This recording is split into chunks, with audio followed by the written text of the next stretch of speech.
This is the Wisconsin Live Desk.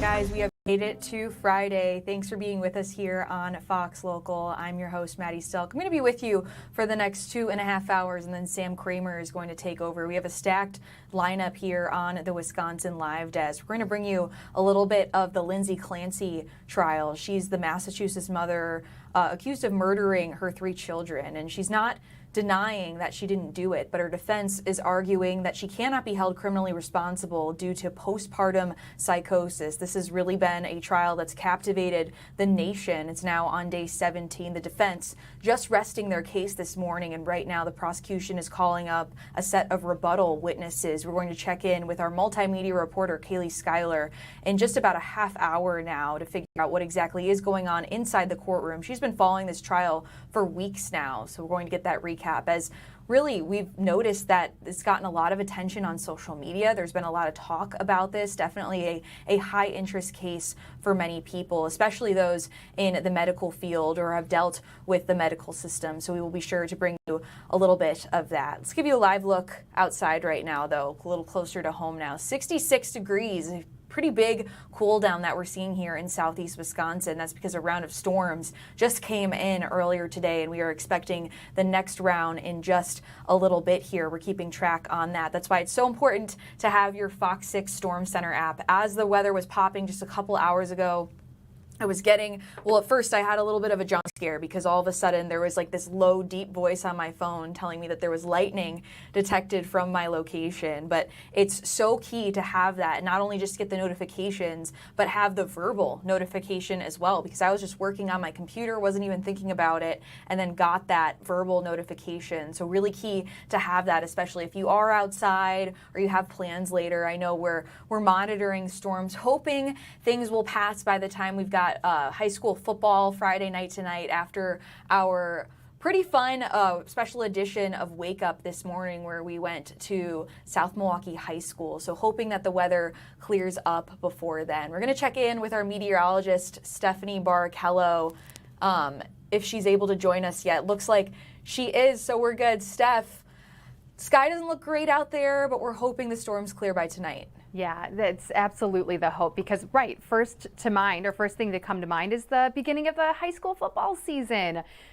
So much fun this morning on Wake Up in South Milwaukee, and we had the batch of rain move in after that. Thankfully, it's still with us right now. Still can't completely rule out a stronger severe thunderstorm later this afternoon, but I do think we'll see a bit of a break in the next couple of hours. So some good news. A very notable shelf cloud moved through earlier as this line of storms crossed into southeast Wisconsin. This was the view from Genesee from one of our viewers. Just beautiful structure there. You know, shelf clouds are kind of handy. They're a good warning sign, not necessarily of a severe storm moving in, but as they roll in, you get a big gust of wind and then the rain, then the thunder. Still windy at times, but you know the storm is coming, especially as that rolls right on over. Now, we did not have any severe weather with this first round, thankfully. Some spots picked up some decent rain. Here at the station, we're at about 1/4 of an inch of rainfall, but there were a handful of communities, especially Fond du Lac into Dodge County, and even a sliver of northern Washington County that were likely between about 1/2 inch and an inch of rainfall, and Madison already over an inch of rain with how heavy some of that was within that line that moved through. So it's been an active couple of hours, certainly across southeast Wisconsin. We still have some light rain across Washington, southern Ozaukee counties down through the city of Milwaukee. Racine, Kenosha still dealing with it as well, but some of the heavier rainfall focused right around southern Walworth County, likely within the Lake Geneva area as we speak, and then extending still towards the west to about Janesville and into Rock County. It looks like this might be trying to build a little bit on the tail end too, just out towards the west a little bit more towards Monroe. So it will be interesting to see if this maybe hangs on a little bit longer if we do end up seeing more of that building, or back building as we like to say. But this is where the strongest part of the line is right now. Again, it's not technically strong, it's not severe at all, but likely some embedded thunder and lightning and some heavy pockets of rain. And we're talking the type of rain to reduce visibility. So Walworth County, even Racine, Kenosha County, just take it slow if you have to be out and about today. So as we just talked about, this is round one, if you will. We still have the possibility to see some storms develop along this cold front out towards the west. out ahead of it, notice all of this cloud cover. That is our fancy tool, satellite, picking up on all of the cloud cover, all the bright white that you see on this map.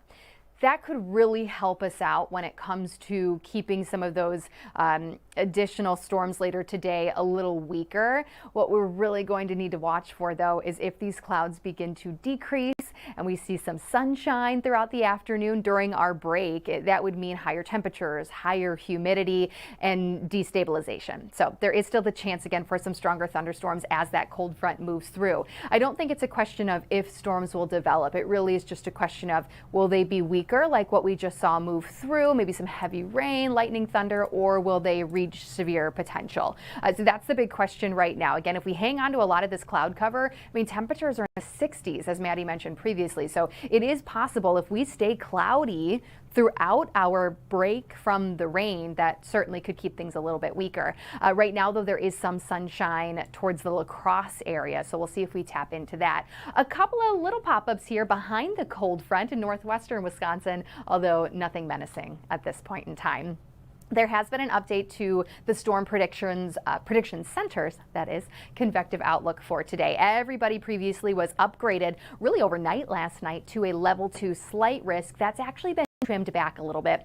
Just want to caution you, that is certainly a welcome sign. But again, I do still think it all comes down to if we see sunshine, warming temperatures, building humidity, even though we've been downgraded to a marginal, that would still mean conditions would be ripe for some stronger thunderstorms. So this is certainly a welcome sign, though. Notice southern communities, though, still in that slight risk, so it's absolutely a possibility to still see a strong or severe thunderstorm going forward this evening. Now, our first batch right now, this should be out of here in the next hour or two. I know there is still some lingering rain, even as far north as Ozaukee County, so it's still going to take a little bit for that to completely clear our area.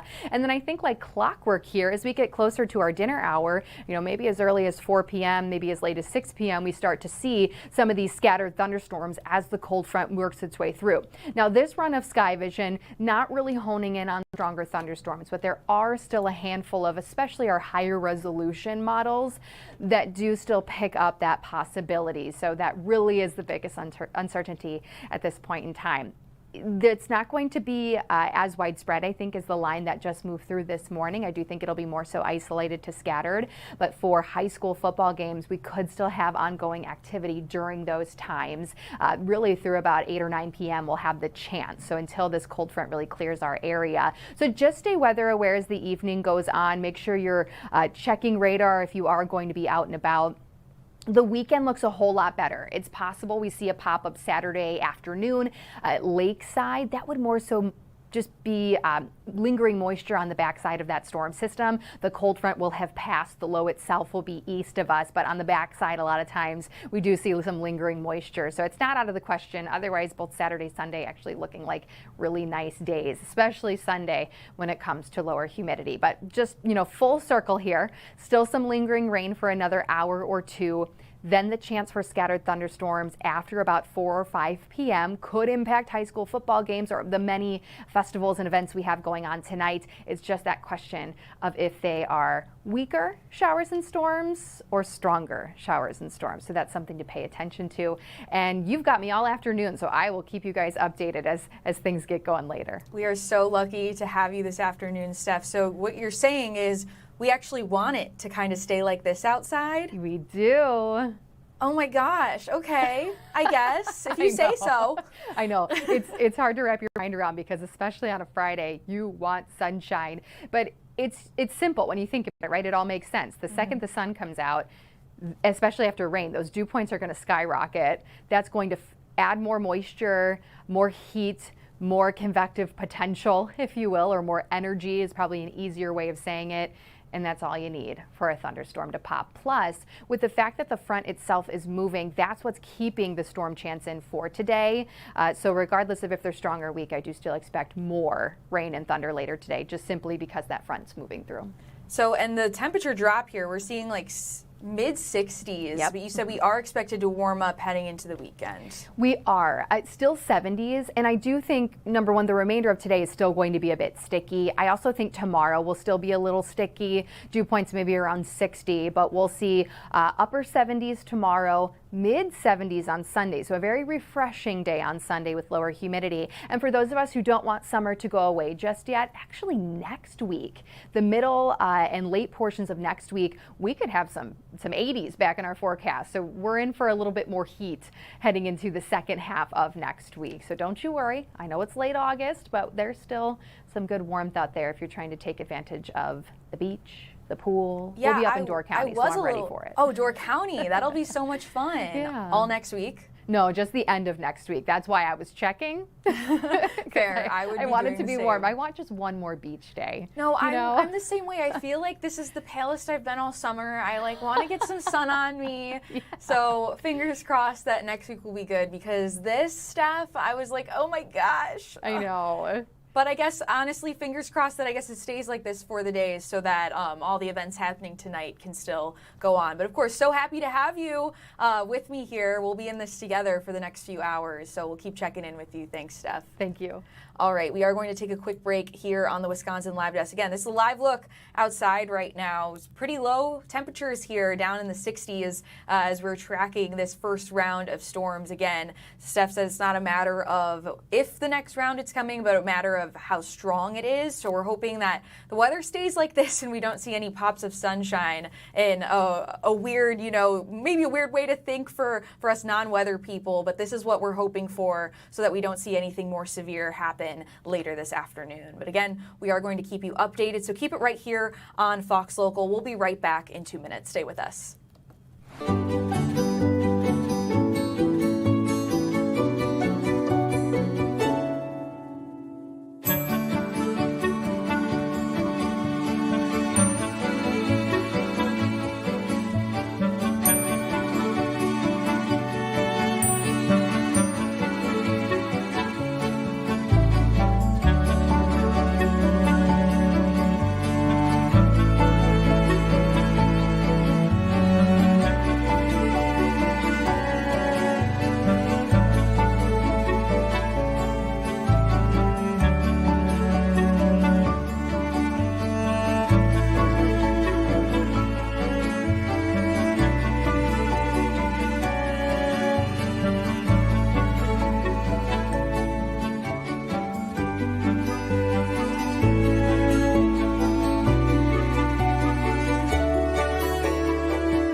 This is the Wisconsin Live Desk.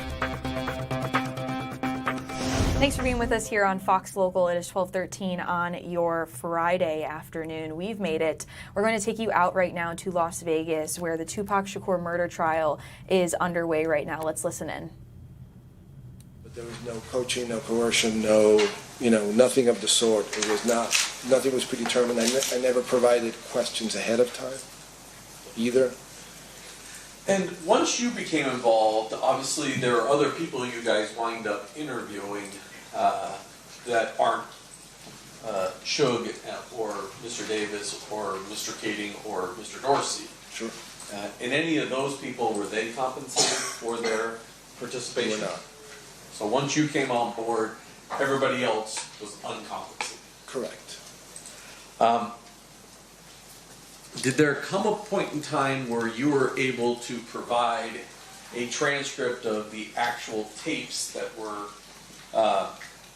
the videotapes of your interviews of Mr. Davis? Yes. I was contacted by Detective Mogg, and is that his last name?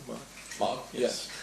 Suddenly had a, and we talked for a bit, and he took a statement, and I then provided the transcripts to him of both of the sit-down interviews.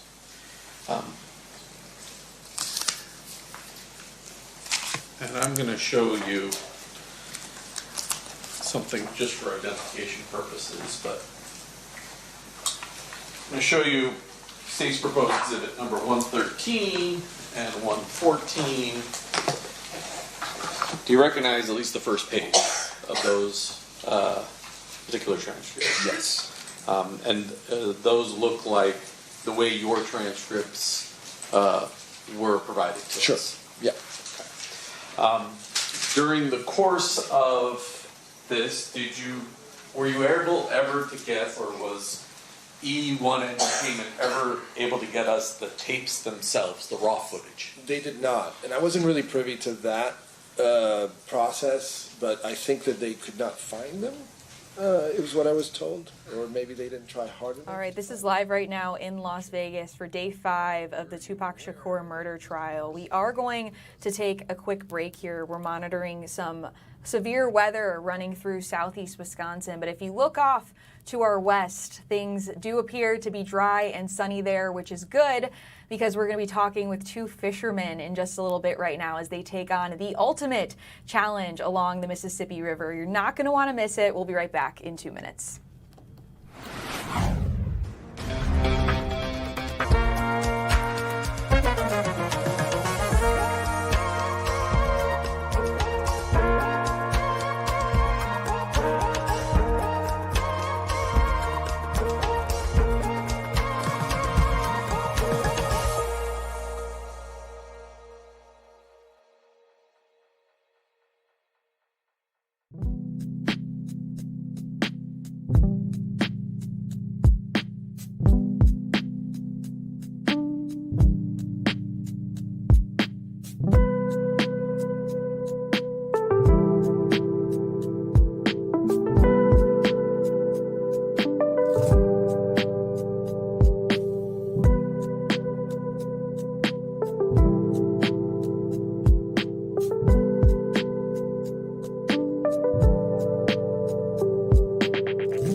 This is the Wisconsin Live Desk.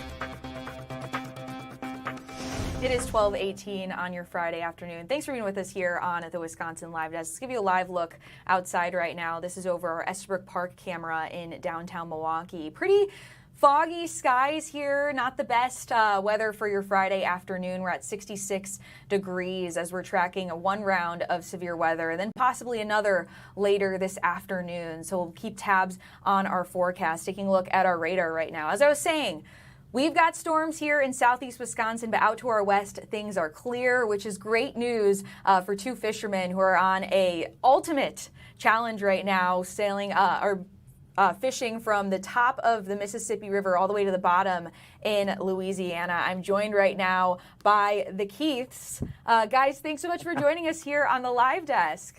Yeah, no problem. I know our producer, Jeff, he's a huge, huge fisherman. He's like, these guys are the best of the best. He thinks this challenge is so cool. Talk a little bit about where you're at and how it's going so far.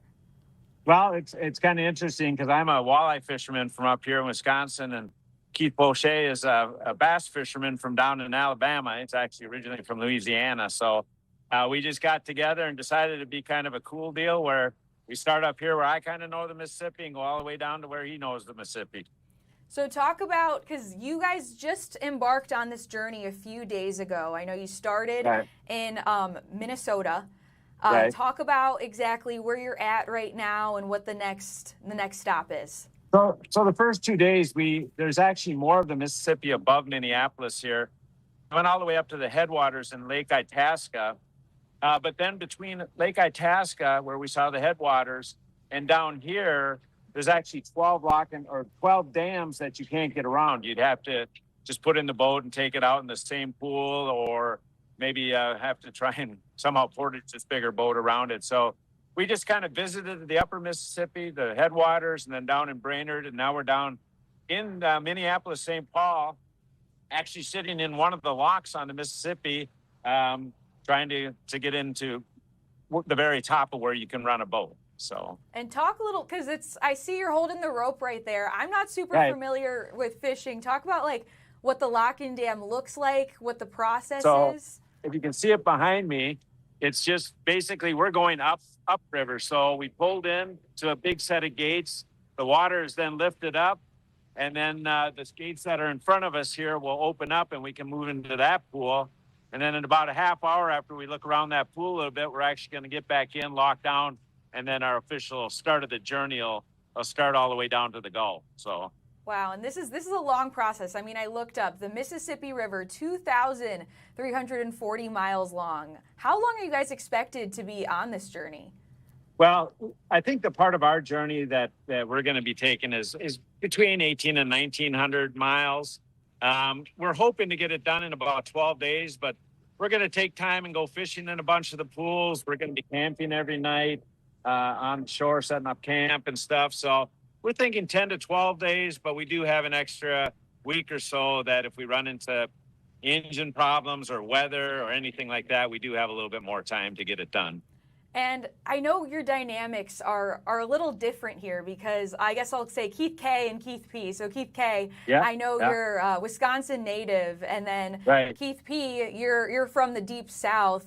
What has it been like working together with such different backgrounds? Yeah, it's been awesome to team up with Keith and go on this journey because he's so familiar with the northern Mississippi River. We've been to a lot of places. We've caught some walleye. It's been a lot of fun to be here with Keith and embark on this journey. So, and of course, when we get down to South Louisiana, where I'm from, I get to show them a few of the things what I like to do down south. So you guys both get to shine in different parts of the journey. Have you guys been getting along well? I mean, this is such a long journey. It's just you two on the boat. How's it been going? Oh, so far so good. I mean, first of all, I can't hardly understand what he's saying, so most of it I just ignore anyhow. So, but yeah, no, it's going good. And a lot of people ask how they can follow us and stuff. We actually have a website called MRC, so Mississippi River Challenge 2026.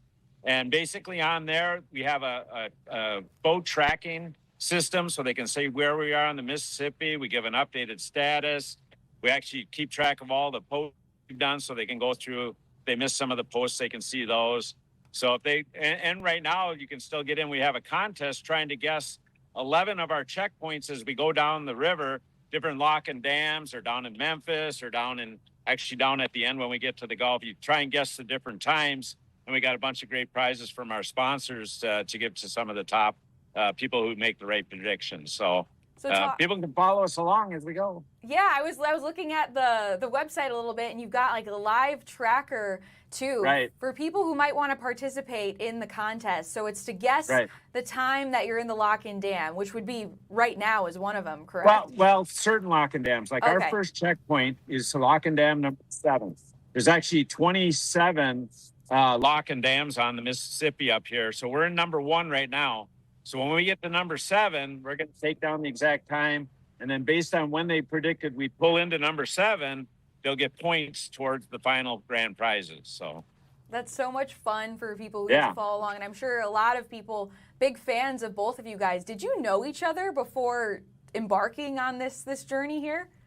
Not very much, because he's bass and I'm walleye, but we do have a common sponsor in Berkeley Tackle, and Pure Fishing, like Plano, is part of that group too, and they're actually sponsoring this big event.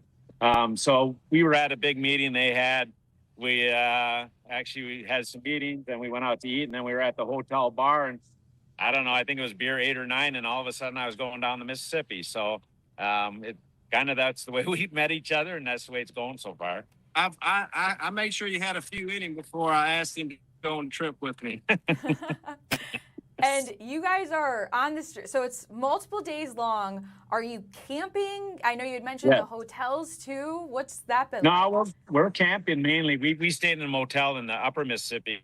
We couldn't traverse it with the boat, but no, we're actually in Keith's Bass Boat.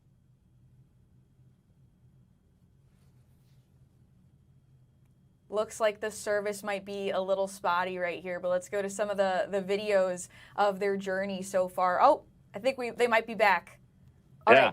Lost So you guys for a like sec. here's all our gear strapped on the back of his little boat here. We got a shelter from clam. We got a cooler. We got all kinds of camping equipment along. So we're packed right down in this little boat. We're planning on going about 30, 35 miles an hour all the way down. Yeah, where do you begin to pack for a trip like this? Do you feel like you packed well so far? So far, but we haven't started camping yet. So we'll see how it goes. I mean, thankfully I've got a pretty good sponsor in Bass Pro Shops, and they on their website have a whole camping section. So I just kind of went through that, and I don't camp much, but I got a lot of camping stuff along now. And the only thing that Poche made sure I took along is I had to bring a coffee pot. He said that's the only thing he needed. So That's it. I got a lot of stuff. He's got a coffee pot. We have the essentials for sure. I was going to say coffee I feel like is essential for this, especially with it's just you two on the boat. Yep. We're wishing you guys the best of luck here in Milwaukee. Anything else you guys want to add before I let you go? No, just hopefully people join us out on that website, mrc2026.com. Follow along. We're actually going to do live updates every night. If people want to get on and ask us questions or whatever, we'll be live on both mine and Keith's Facebook page. So, just follow along. We're doing it for fun, and hopefully people have fun watching us. Yeah, you guys seem like such a fun duo, and I love that you're both named Keith. Do you have any nicknames that you've developed for the duo here? None we can say on TV, so. Maybe at a later date. Yeah. Oh my gosh, you guys are so much fun. And you post a lot on social media as well, so another way for people to follow you. We've already posted 2 or 3 times this morning, so people can really, here's how fishing is, here's what it looks like, a lot of people haven't been down the Mississippi. Even me, I've been around the Mississippi all my life, but I've never been below Iowa on the Mississippi. So, just to see the different pools and the different parts of it is kind of big part of the experience. It's interesting up here to see the Mississippi. It's very pretty and awesome, but when we get down south, it gets very wide and vast and a lot of barges. So it's going to get pretty interesting when we get down to Louisiana. It's good. At least you get to start off kind of tame, and then it gets as you continue on. But so exciting. Good luck to you guys. Hoping for great weather. And thanks so much for joining us on the live desk. Yeah, glad to do it. All right, we are going to take a quick break here, but just taking a look at some of the videos that they've posted so far. Super exciting. Again, you can follow along on their journey, and they also have their website as well, where you can tune in to the contests as well to guess where they're at the certain lock-in dams. Super exciting. I know our producer, Jeff, will be tuning in for sure and keeping tabs on them. We are going to take that quick break. We'll be right back in 2 minutes. Stay with us.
The Wisconsin Live Desk.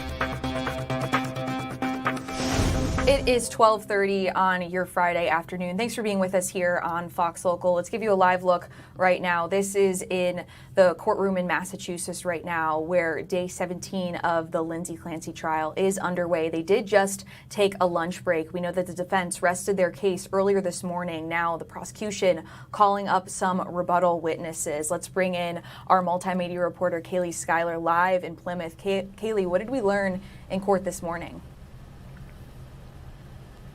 Hi there, Maddie. Yeah, we've heard some key testimony so far throughout the day, and the defense rested their case after they called forensic psychiatrist Dr. Philip Resnick to testify via Zoom. He said that he met with Clancy around 4 months after the murders, and he said he concluded that at that time she was frankly psychotic, so in that sense she had postpartum psychosis. And he went on to just explain how he met with her for about 3 hours, met with her parents for about an hour and a half, and just speaking with her about her symptoms. He specializes in detecting when people are faking a mental illness, and he testified that he didn't think Clancy was faking any of her psychiatric symptoms, and he said in fact he thought that she would downplay them quite frequently. Now, once we get back from this lunch break, the first rebuttal witness for the prosecution is going to be back on the stand, and that's a psychiatrist. And just a few minutes ago, we did hear him testify that he looked at Clancy's medical records, and he believed that she was suffering from a severe depressive episode, essentially, but that he didn't notice any signs of mania. So when we get back to court after this lunch break, I know the prosecution calling some rebuttal witnesses. Do we know how many they're calling up? We are expecting them to call 3 rebuttal witnesses. Now, if the prosecution gets to all of them today, we don't know that just yet. It's going to depend on how long each one takes. So right now the prosecution is still in their direct exam of their first witness, and then we'll have to go through cross-examination if the defense has any questions. So still a little ways to go at least. Kaylee, I know there's been some unexpected turn of events that have happened over the past few days. We've seen court end pretty abruptly and earlier than we were expecting. Do we know why, or are we ever going to know why? I don't know if we're ever going to know why. I will say it was interesting this morning when Dr. Resnick was testifying. We did have some technical difficulties for a while. Court didn't start for about an hour and a half later than we were expecting it to. So it only leads you to wonder maybe they were having technical difficulties the other day. And also he did have emergency surgery. So that's why he was having to testify via Zoom, because his doctor was telling him not to travel all the way to Massachusetts. But the judge did say on Wednesday, when court abruptly ended, to not speculate about exactly what had happened. Yeah, and of course everybody loves to speculate anyways, Kaylee. You've had the chance to cover this for weeks now as the trial's gone on. Talk a little bit about how things have been developing outside of the courtroom. I know yesterday you were reporting several people were out in support of Lindsay, actually.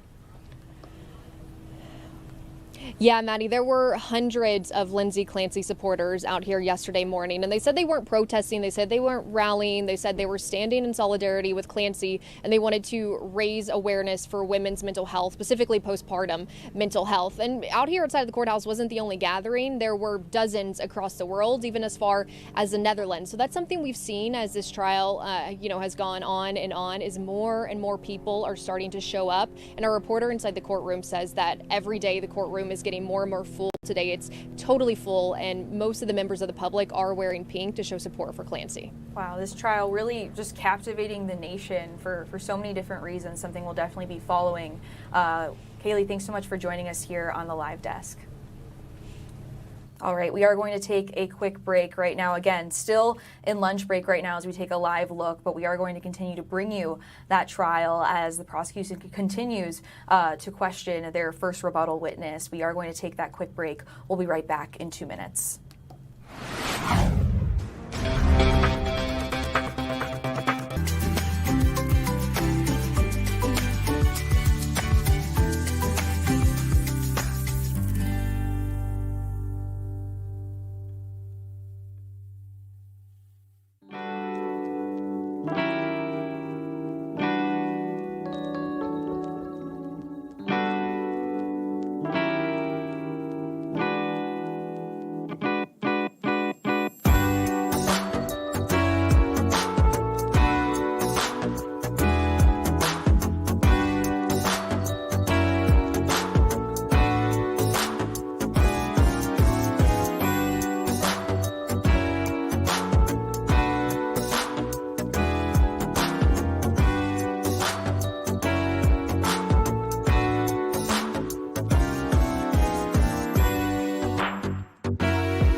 This is the Wisconsin Live Desk.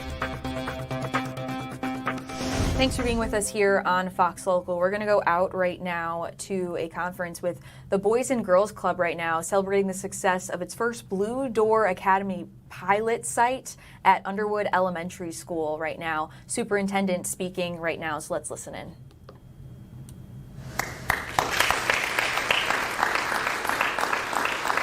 It truly is. It's impressive. After your presentation, I turned to our team. I said, "This is it. This is high quality work." I want to thank again our team in the Wauwatosa school system. Our CFO Scott Ecker has been doing great work, and thank you, Scott, for everything you've done. And then I'm going to turn it over to someone who's been the boots on the ground, the person who's been the day-to-day person working with the Boys and Girls Club, our recreation director, Mr. Ted Martin.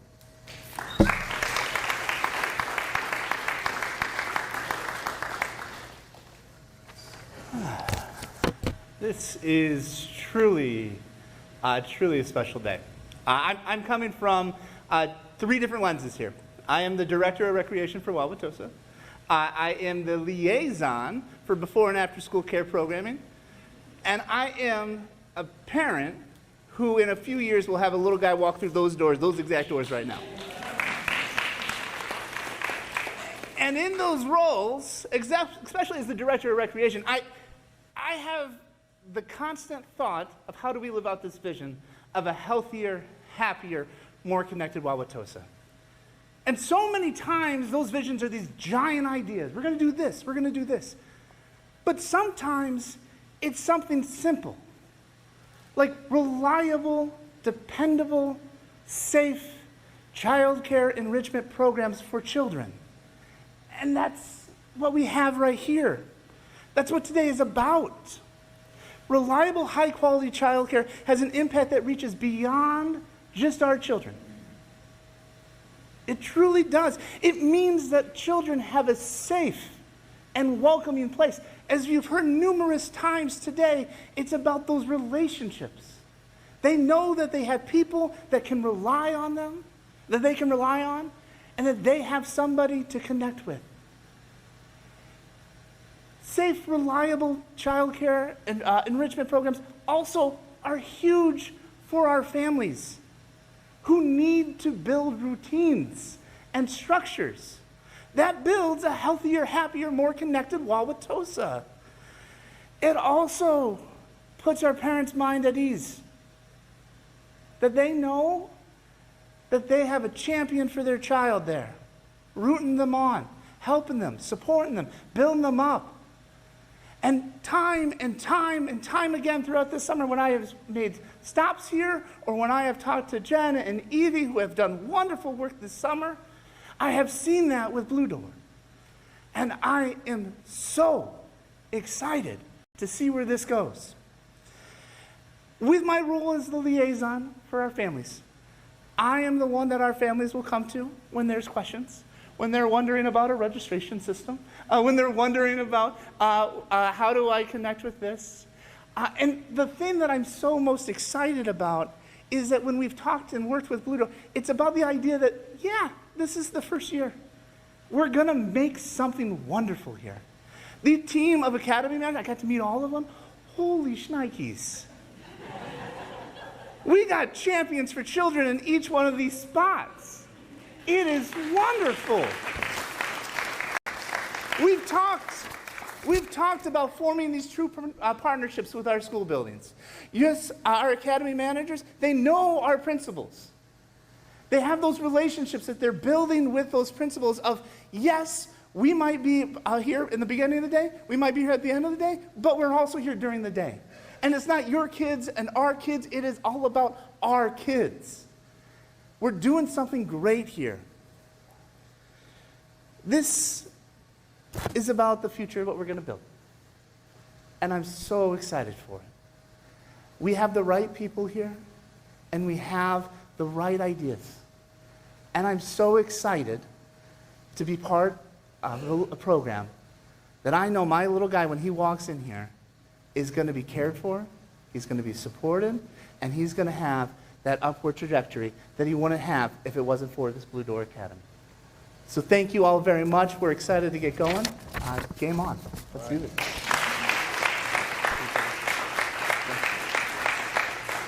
Well, I would like to invite the team up, and we're going to go about the ribbon cutting, but I just want to point out, Jim, you little guy, one so far in the Martin. So I think when there are 10 Martins, you can officially open your own Boys and Girls Clubs. So, okay, put a pin in that. Come on up, team, or Rachel will follow your lead. So, and if we could have Dr. Means, Jim, Ted, Scott, come on up. Yes. Do not run with these. If so. Oh, there we go.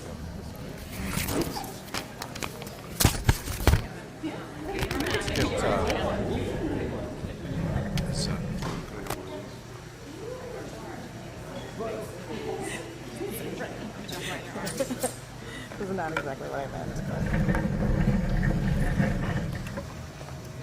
Okay. You got here, you take it. This is good. This is going to a little bit of talk.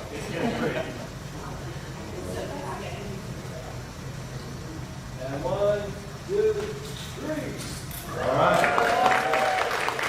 All right, and the ribbon is cut. This is live right now at Underwood Elementary School, where the Boys and Girls Club celebrating the success of the first Blue Door Academy pilot site here, preparing to expand the Blue Door Academy to a total of 10 Wauwatosa schools beginning September 1st for this upcoming school year. Super exciting for them as the school year gets underway. Are going to take a quick break here on the live desk. Speaking of school year, we've got Friday night football tonight for some of the nearby high schools in our area. We're going to check in with our Wake Up anchor, Donovan Long, who had quite the morning at South Milwaukee High School. Stay with us.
This is the Wisconsin Live Desk.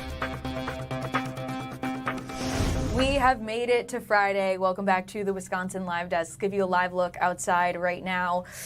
Not the prettiest weather right now out there. We're actually sitting in the mid-60s right now as we're tracking storms that are rolling through southeast Wisconsin right now. This is round one, and actually we just checked in with our meteorologist Stephanie Barrichello, who said it actually is best if it stays like this, because if we do start to see that sunshine, we are going to see a higher risk for severe weather later this evening. And we don't want that, Because we've got high school football tonight. We had such a fun time this morning on Fox 6 Wake Up News. I was tuning in at the start of a brand new series that we got, the Fox 6 Morning Kickoff. This time it was at South Milwaukee High School. Donovan Long, he was there after getting to sleep in a little bit this morning. How did it go? It looked like so much fun.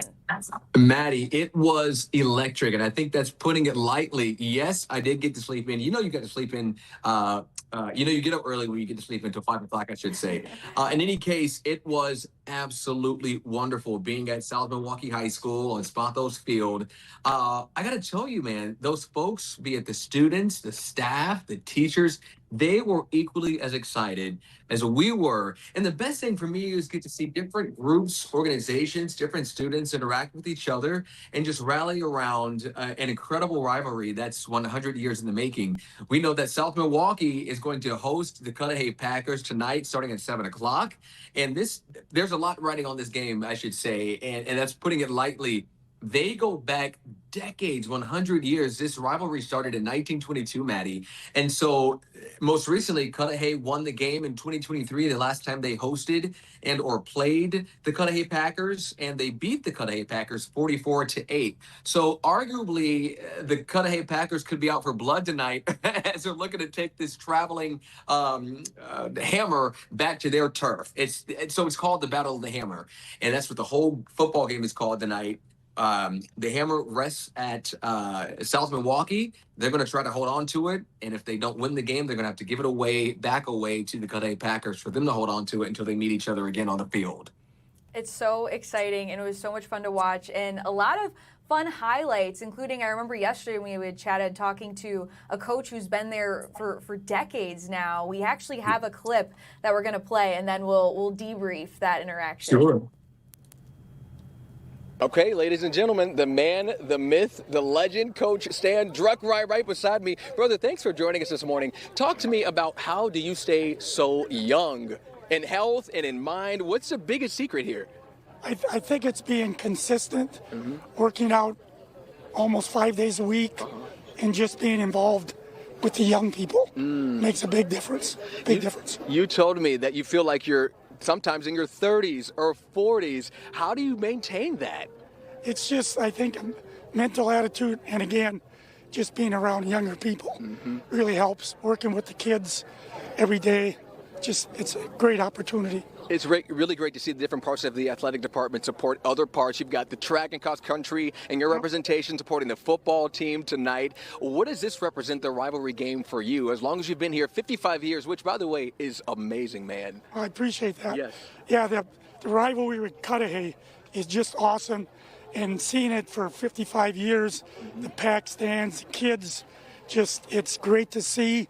And hopefully it continues for another 55. What is so fascinating and inspiring to me is that you were telling me that you stopped hurdling at 70 years old. You're 79 now. What has that been like to hear other people say, I want to be like Coach Druckrye. He's a legend. He's the man. What does that do for you? It keeps you going. Wake up in the morning, think, well, people kind of expect it. I should do it, get out there, and it's worked well. It's just being able to do it. I'm really blessed that I've been healthy and able to do those kind of things. Yes, yes. Good health is such a blessing, as we all know, my friend. Tell me this, what is your message, your advice to the football team tonight? Just give it your best. That's what we ask the kids all the time. Give us your best today, and then things will work out. Wonderful. So, Coach Druckrye, it is such a pleasure, man. It was a great time meeting you. Thank you very much. And thank you for helping us celebrate a huge day for South Milwaukee. It is awesome, isn't it? Donovan, you were hyping this up, and honestly, that did not disappoint. He seems like such a joy to be around.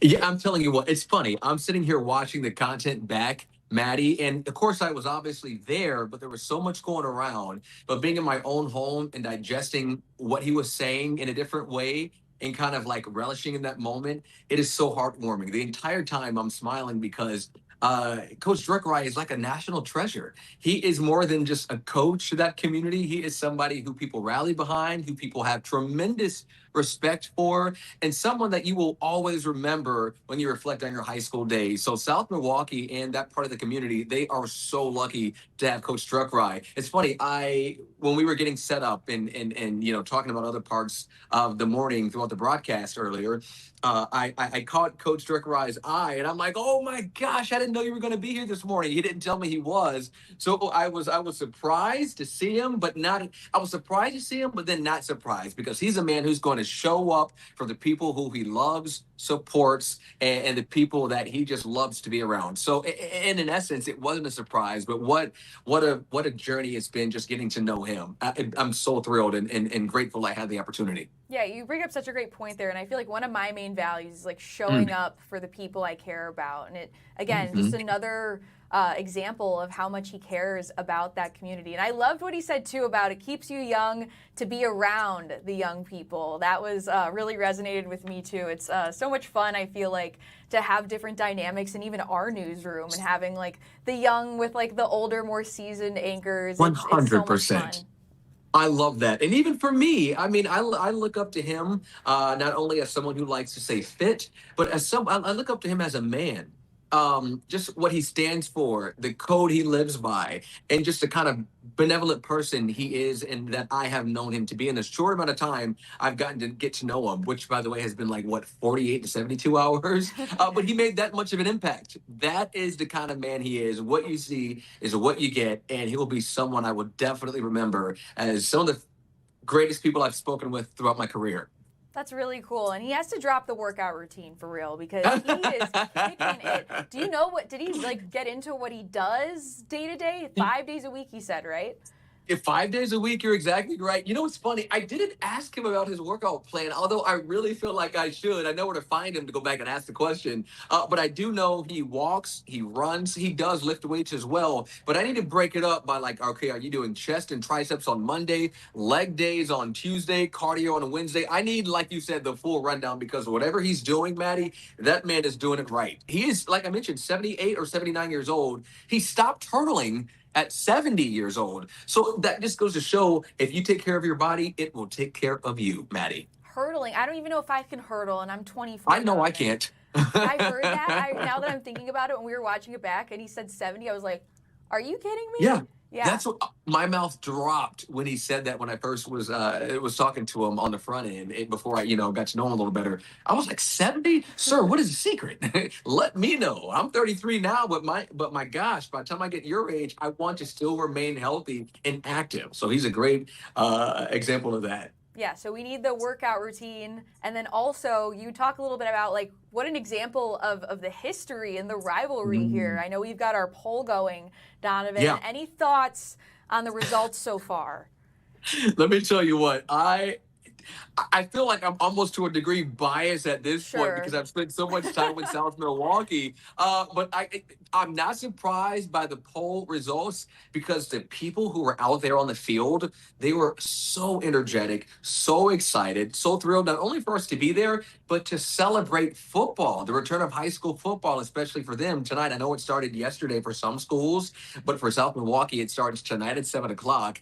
And so by virtue of those guys showing up, showing out, and no less at 6 a.m. for the people who didn't have to be up that early, I'm not surprised by the results of that poll. That's so, remember in high school too, one of the most fun parts was the student section and like the rivalries there. Is there a theme to tonight's game, or is the rivalry itself just kind of the theme for the night? You're right about it. The rivalry, the latter. The rivalry itself is the main event tonight. Not just for the football players, but for parents, coaches, theater students, robotics team students. I mean, they are all in it to win it. And so they want to keep a hold on the hammer you saw there throughout the broadcast earlier.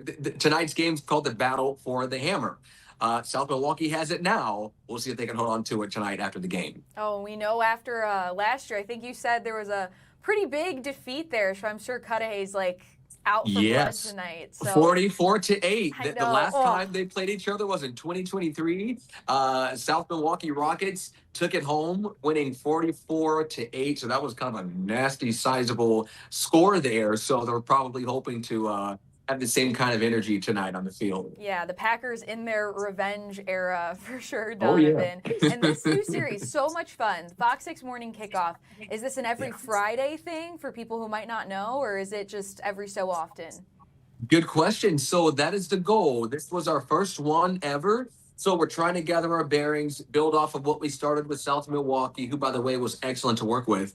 And so we're going to take what we learned, look at what we want to change, maybe tweak or build upon. But the goal is moving forward at whichever point that is to have this every Friday so that we can incorporate as many schools, many students, and many organizations within that said high school as we can throughout the year. Well, I have to say, you guys, off to a very strong start from what I was watching this morning. I can't wait to see how this develops, and so much fun to get to know different high schools and communities. Yeah. I mean, again, South Milwaukee really took things home today. It was so much fun to watch. So looking forward to see again how it develops. Thank you for saying that. Yeah. I appreciate it. I'm excited to be with the team. I got a shout out really quickly before you let me go. Yeah. Our team, you work with everyone like I do.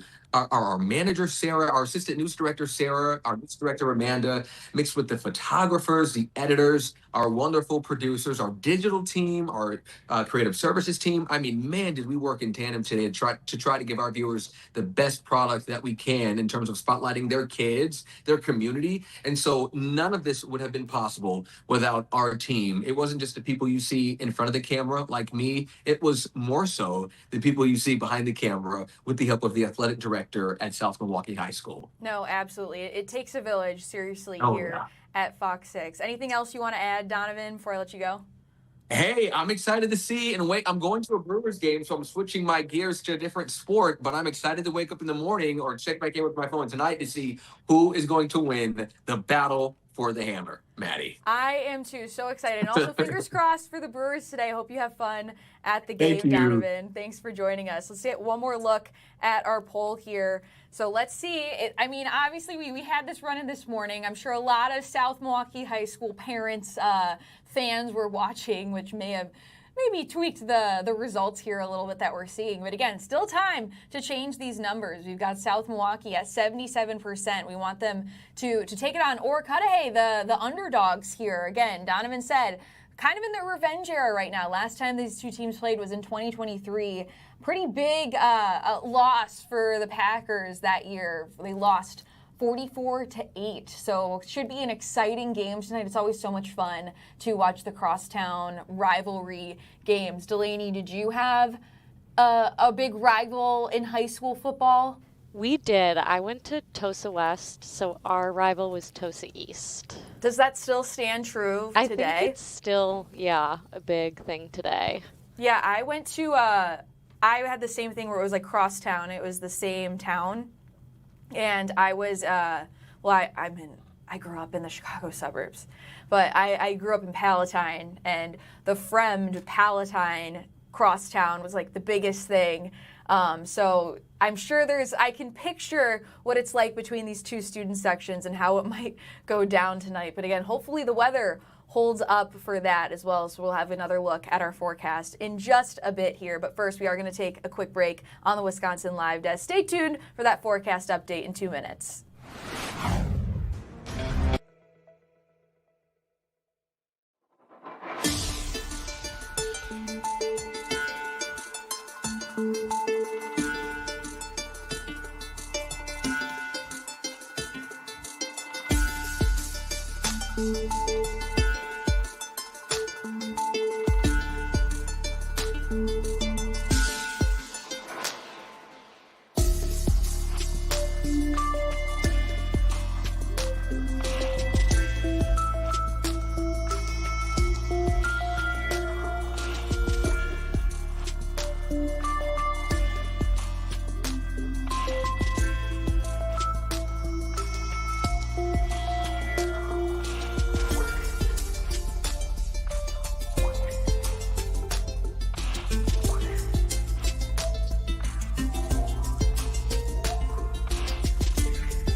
This is the Wisconsin Live Desk. It is the top of the 1 o'clock hour. Thanks for being with us here on Fox Local. We have made it to Friday. Let's give you a live look outside right now. I feel like maybe the clouds are going away. We're hoping the sun doesn't peek through, actually, as we track possibly another round of severe weather. Let's bring in our meteorologist, Stephanie Barrichello. Steph, is this a bad sign, or am I overthinking it here? I think we're overthinking it right now. That's It's good. okay. I think It's okay. I overthink a lot, so I'm glad that you're here to talk me off Girl, the ledge too. here. Me too. Every second of my life. So let's talk about it. We are still overcast in Milwaukee. We're actually seeing a few pop-ups already in our area, likely off of some of the outflows from our previous round of storms. Again, nothing strong, nothing severe or anything like that. More so just wanted to talk temperatures. We're only in the mid-60s right now with that extensive cloud cover. Dew points are in the low 60s, so it feels cool, but it also feels sticky outside right now. And keep the rain gear handy. Look at this little pop-up that we've got just west of Milwaukee. We'll get that here at the station here shortly. There is a little bit of lightning in that in northern Waukesha County, and it does look like we've just got a few kind of building off of each other. So we do probably have a little outflow boundary here with the fact that we're starting to see a couple of these line up a little bit. Also notice still near Janesville and Rock County, there is still the tail end of that line that we've been watching over the last couple of hours. Now, broadening the view a little bit, actually we're going to zoom in first, then we're going to broaden the view. We're looking at, again, south of Janesville, and then a closer look at a couple of those tiny little cells that are in northern Waukesha County moving due east here. So we'll continue to see those moving into northern Milwaukee County, but it will be interesting to see if more form along whatever boundary is, again, across really the Interstate 94 area just north of that. All right, the cold front is creeping its way on in, and we do have a couple more pop-ups along it and behind it. So we're already starting to see a little bit more in the way of activity in our area. This could actually be somewhat of a good thing too if we just continuously see some of these rain showers and thunderstorms that'll keep the cloud cover in, that'll continue to weaken our energy for stronger storms. So again, we're doing okay right now. The chance for severe weather is not zero later. We still really need to watch it. It's more so, again, anything that comes along with this frontal boundary.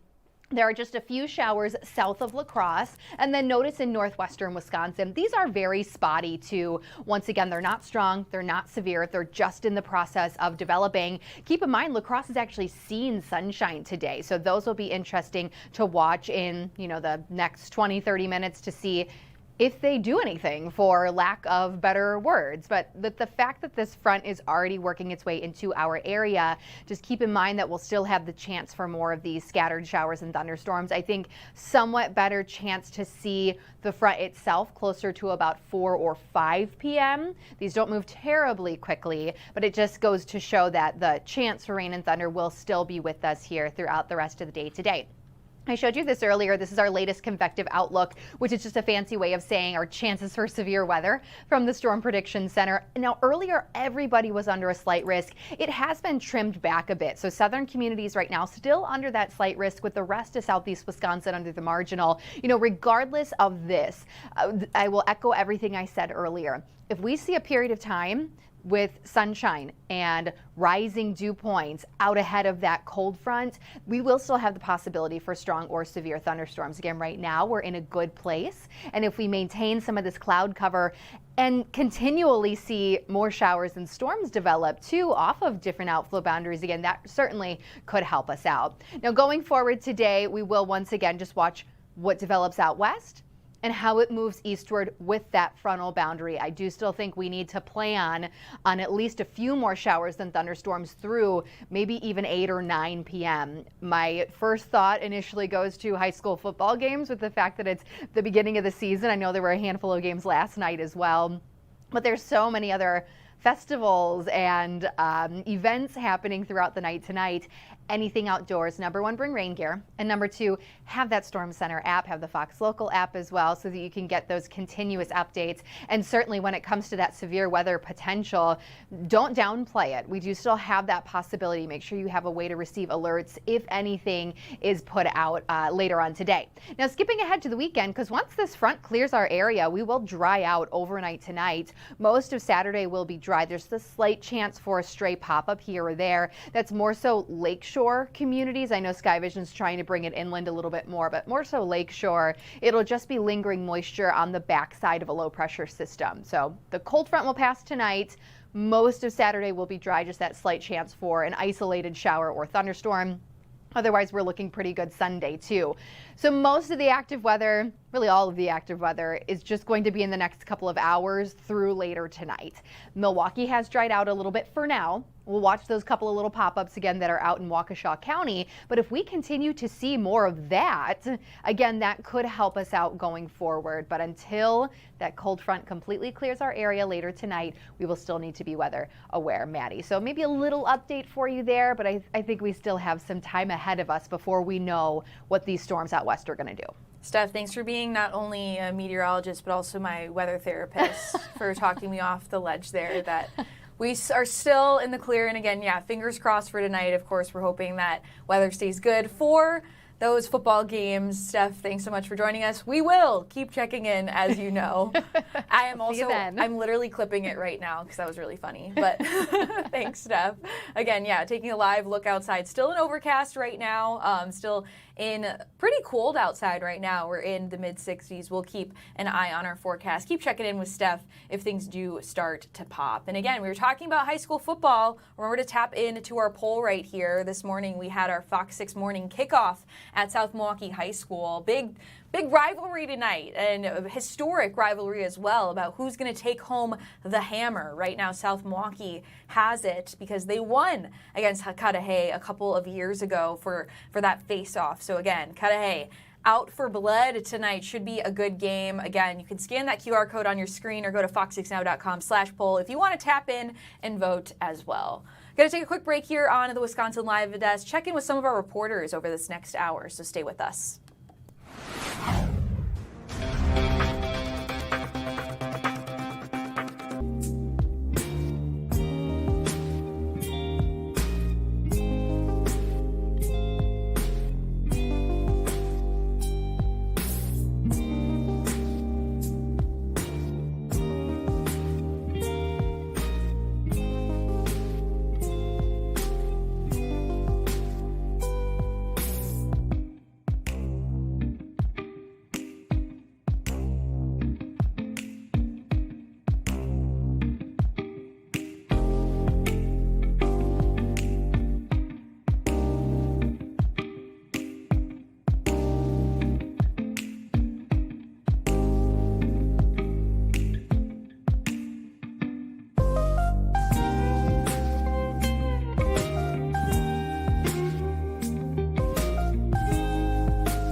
This is the Wisconsin Live Desk.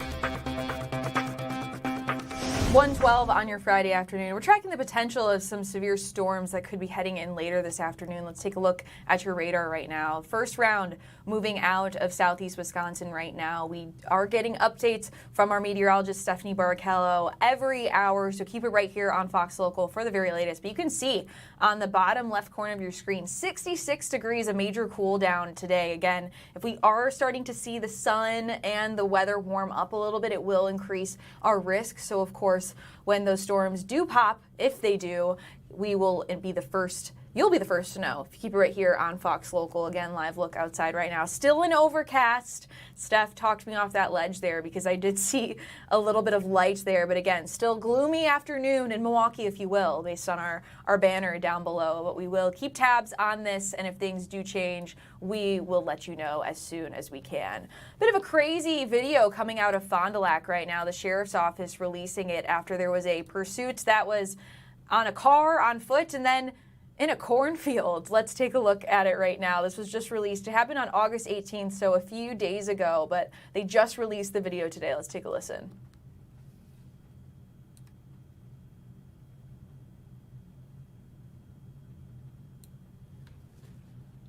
Maybe there is not any sound, or maybe the sound will kick in. Actually, August 17th, as you can see there.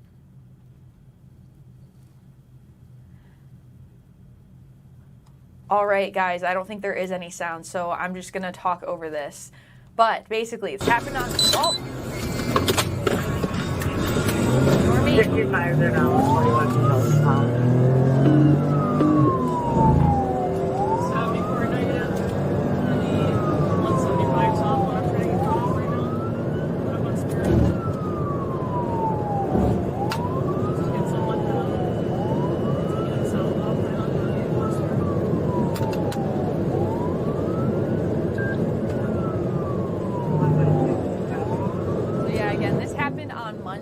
Officials with the sheriff's office say they found a vehicle just before 2:30 that had already fled from the police department and was heading south on Highway 175.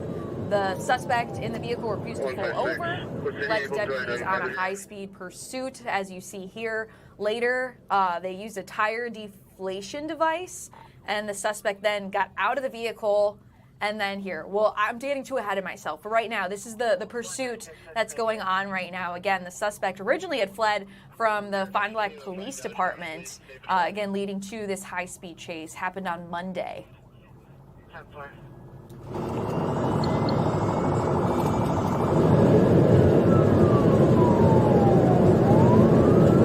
goes on, as you can see, happened just before 2:30.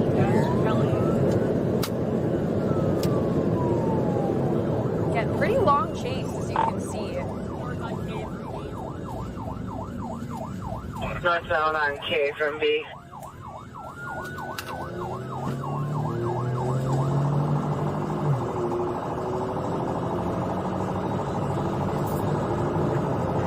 Sure, 156. 156. Confirming I approve spikes, and I'll be heading to the area on the south side of the city.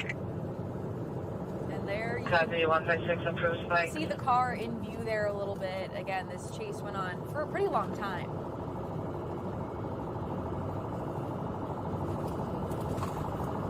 And honestly, I'll leave you on that teaser. But yeah, we'll bring you the rest of this chase and tell you how it ended in just a little bit right now. But first, we're going to take a quick break here on the Wisconsin Live Desk. Check in with one of our reporters. But again, stay tuned. We'll bring you the rest of the chase throughout the hour until we find out how it does end. It is pretty crazy, so you're going to want to stay tuned. We'll be right back in 2 minutes. Stay with us.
This is the Wisconsin Live Desk. 1:18 on your Friday afternoon. Thanks for being with us here on the Wisconsin Live Desk. A lot happening in Milwaukee this weekend, including a very large convention revolving around pancreatic cancer, and it's for survivors of that disease. Brett Lemoyne in Oconomowoc right now after speaking with a survivor who hits very close to home with this convention happening this weekend, Brett. Yeah, he does. And Maddie, he's got one of the most unique ways that I've ever heard of someone getting diagnosed with pancreatic cancer. And he says he is so fortunate that this doctor really had an intervention with him. So we spoke today with Tom Masnick. He's a 72-year-old man who lives here in Oconomowoc. He says back in 2022, he was accompanying his wife to a checkup just a few days after her knee replacement.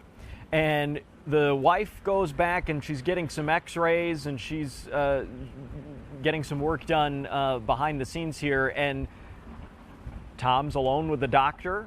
The doctor says, "Tom, you don't look quite right." And he goes, "Well, I've been having some stomach pain, but other than that, I feel okay." And he goes, "Well, your color is off."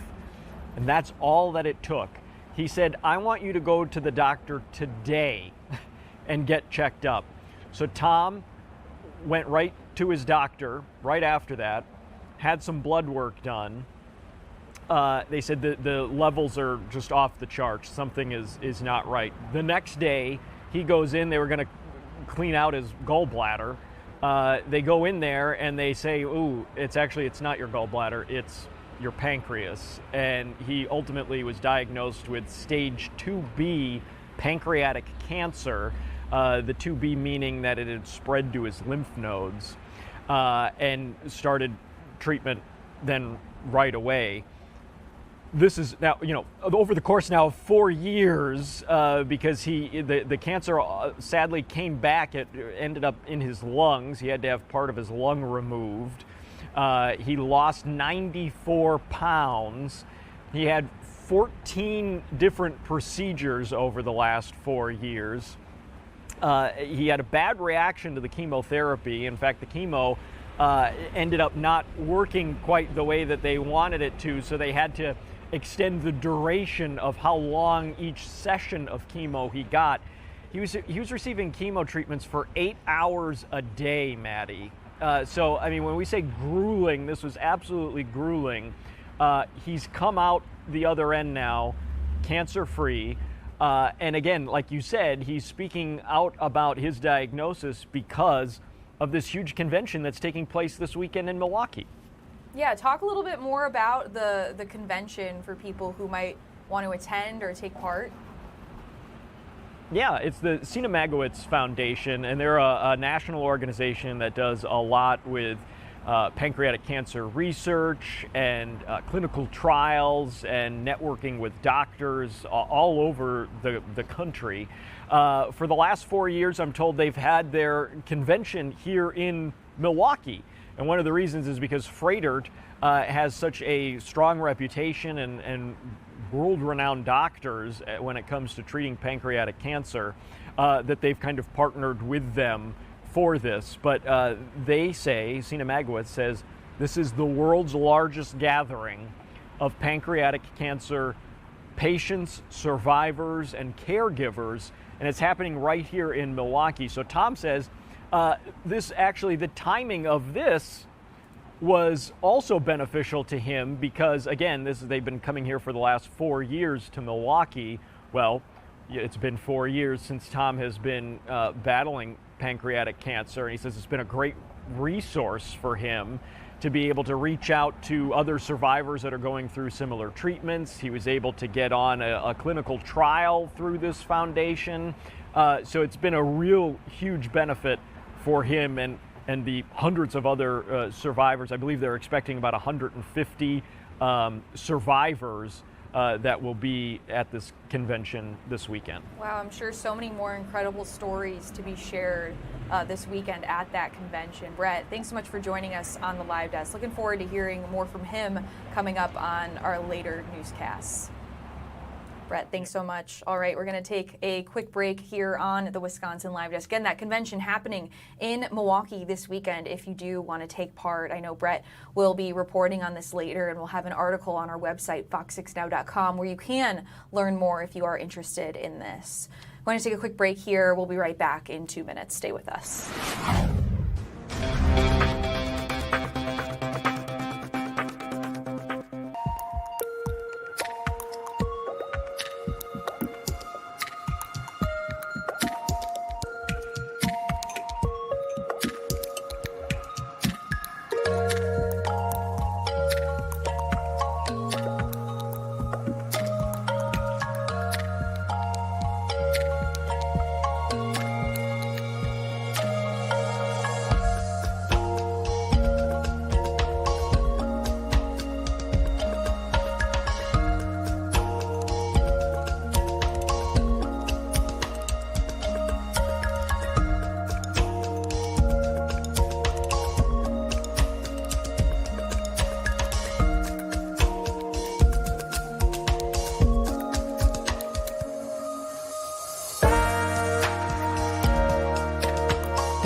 This is the Wisconsin Live Desk.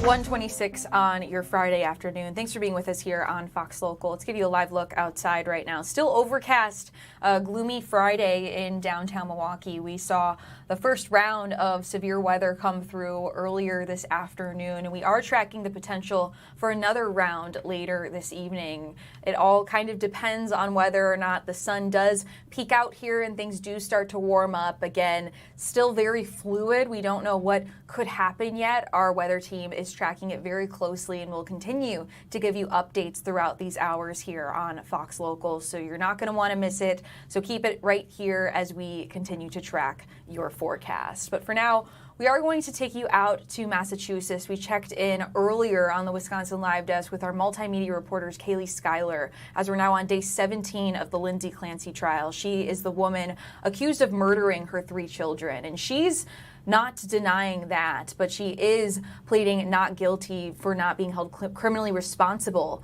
for those deaths. Her defense team arguing she had postpartum psychosis. This is a case that's been very controversial, captivating much of the nation right now. We know the defense rested their case earlier this morning. Right now, the prosecution is calling up a set of rebuttal witnesses.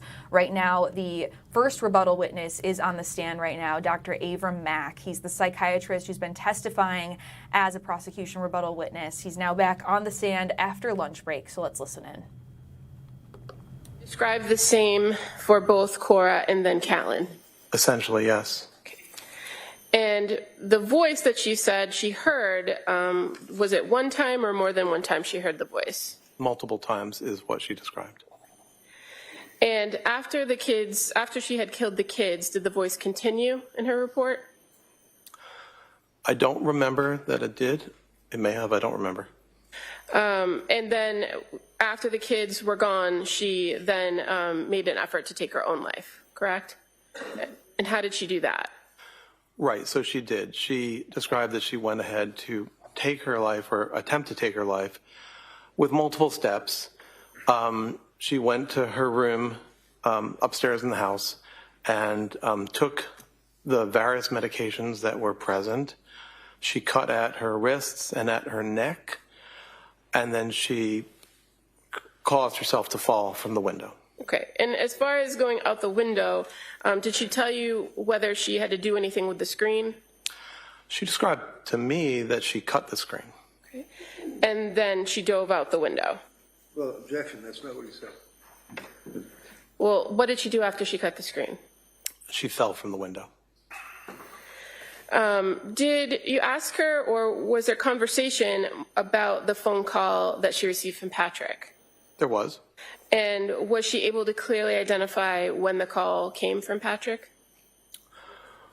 I don't exactly recall exactly when, but it was sometime in the around 18 to 20 minutes that this was happening that she received that call. Do you recall if part of the conversation about the timeline of events, whether the voice came as soon as Patrick left the house or before or after the phone call? My recollection is that it happened as soon as Patrick had left. Now, were there some things in what she was telling you about the events that was different from what you reviewed from other information in this case? Can you say that again?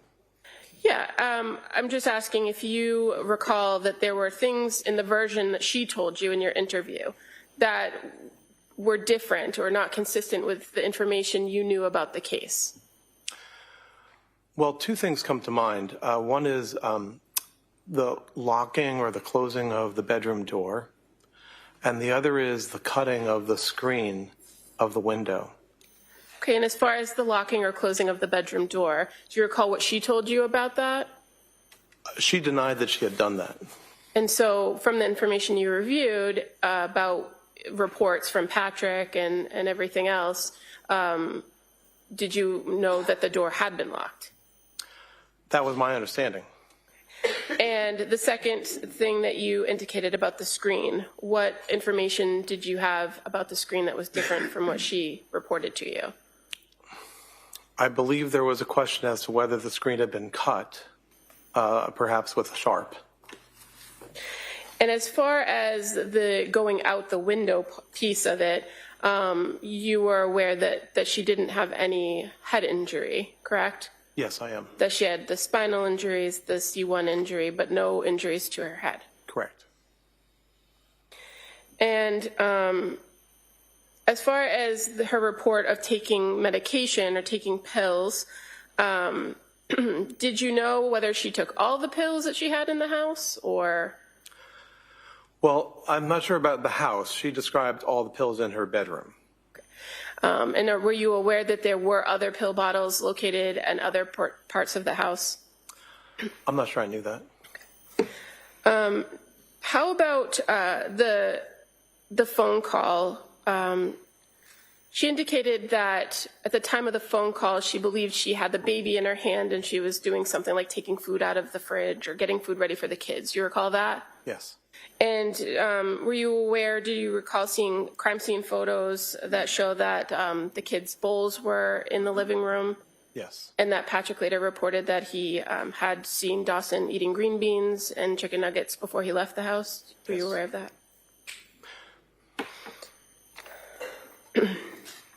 So, Dr. Mack, based on your review of this case, were you able to come to an opinion to a degree of medical certainty about whether this defendant was suffering from a mental disease or defect on January 24th of 2023?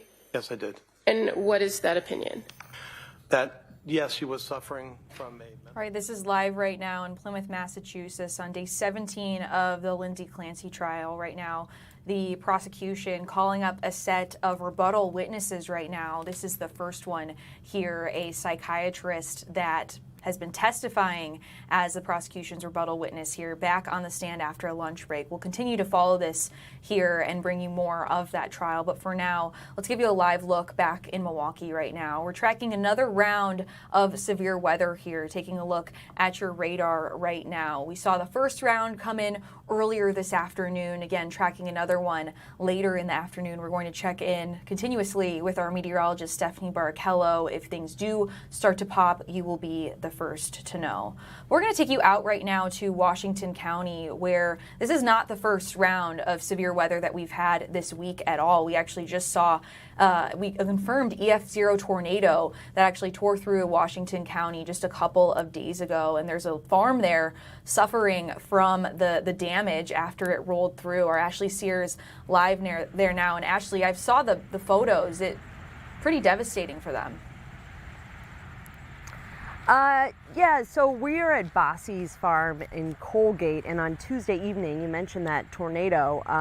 We're told that they could see it in the tree lines there, and here on the farm they suffered some 80-mile-an-hour winds, and it took out about a third of their apple crop, and it flattened some sunflowers that they have out here. The owner of the farm, the man in charge here, says that luckily they still planted enough that it hasn't ruined things for the farm, and he's a very optimistic man. He said you kind of have to do that as a farmer. So you can see the apple trees behind me. A lot of them have fallen on the ground. Those are the sunburst apples there, and they took the hardest hit. And then further out, it's quite a trek out there, are the sunflowers, and those, many of them have flattened down, and they're getting ready for their Apple Sunflower Festival that starts on August 29th. And so that kind of puts a wrench in things, but they said they're going to try and fix their sunflower maze, and they're still pretty confident that things will be okay for them, but this is disappointing to say the least. And Ashley, we're tracking more severe storms that could be coming tonight. Did they speak at all to what they might be doing to prepare for that after this other storm rolled through a few days ago?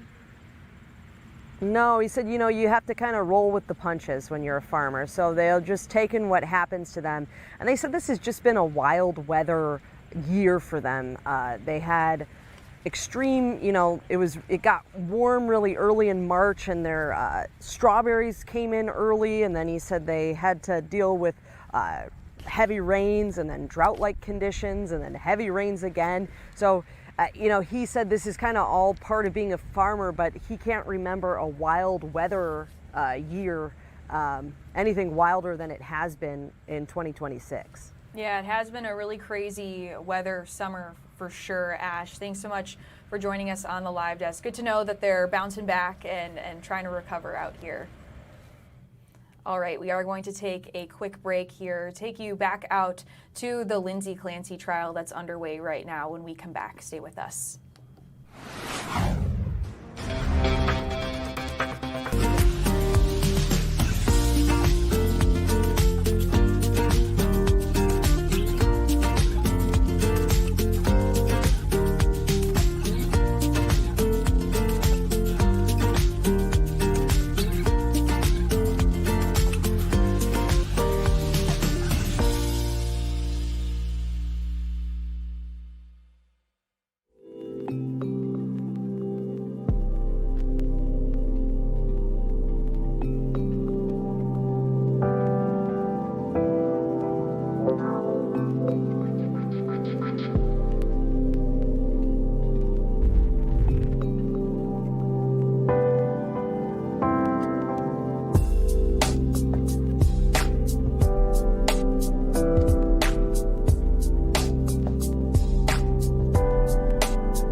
is the Wisconsin Live Desk.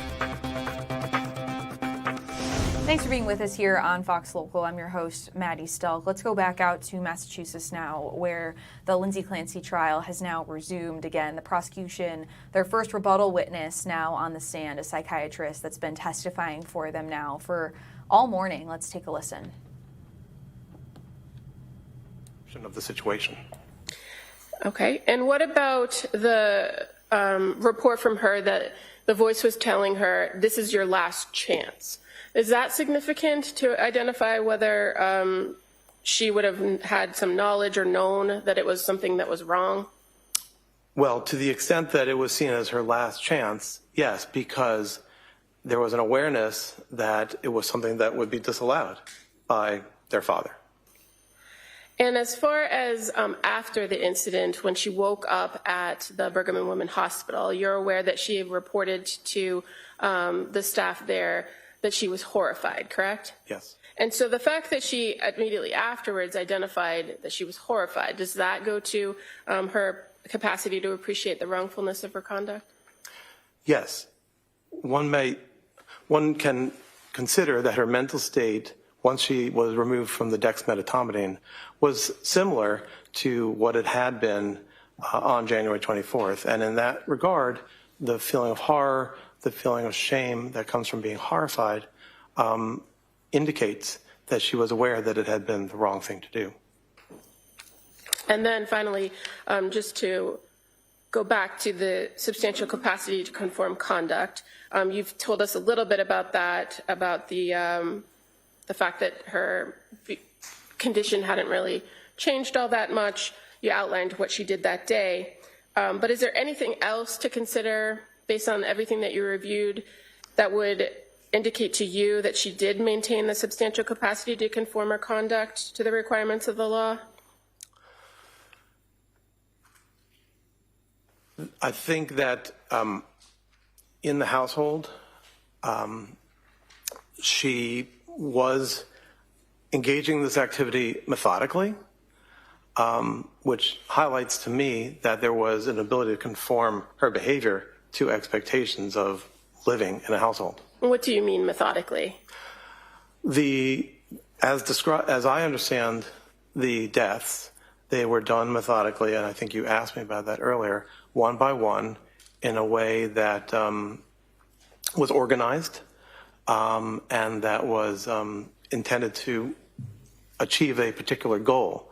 Similarly, her attempt at suicide was organized and thoughtful in a sense that it included as many possible methods as possible. And as far as the killings of the children methodically, did she report to you in any way that she was given direction by this voice on how to complete the act and what exactly to do? No, she did not. And what about the call with Patrick? Is there anything about that indicates that she maintained some control or the ability to control herself where she did engage in a short conversation with him? Well, that aligns with what we were talking about before in terms of being aware that he would disapprove or disallow this, and yet she didn't say anything. She didn't say help, or she didn't say, I'm having these thoughts, so it wasn't stated.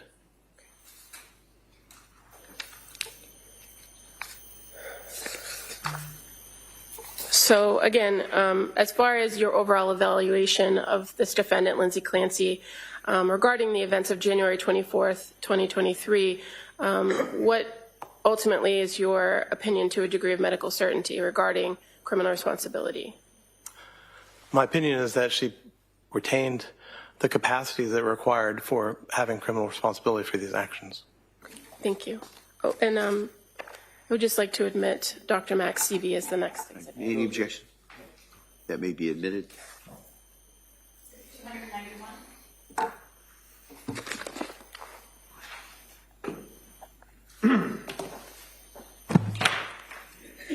All right, Mr. Reddington.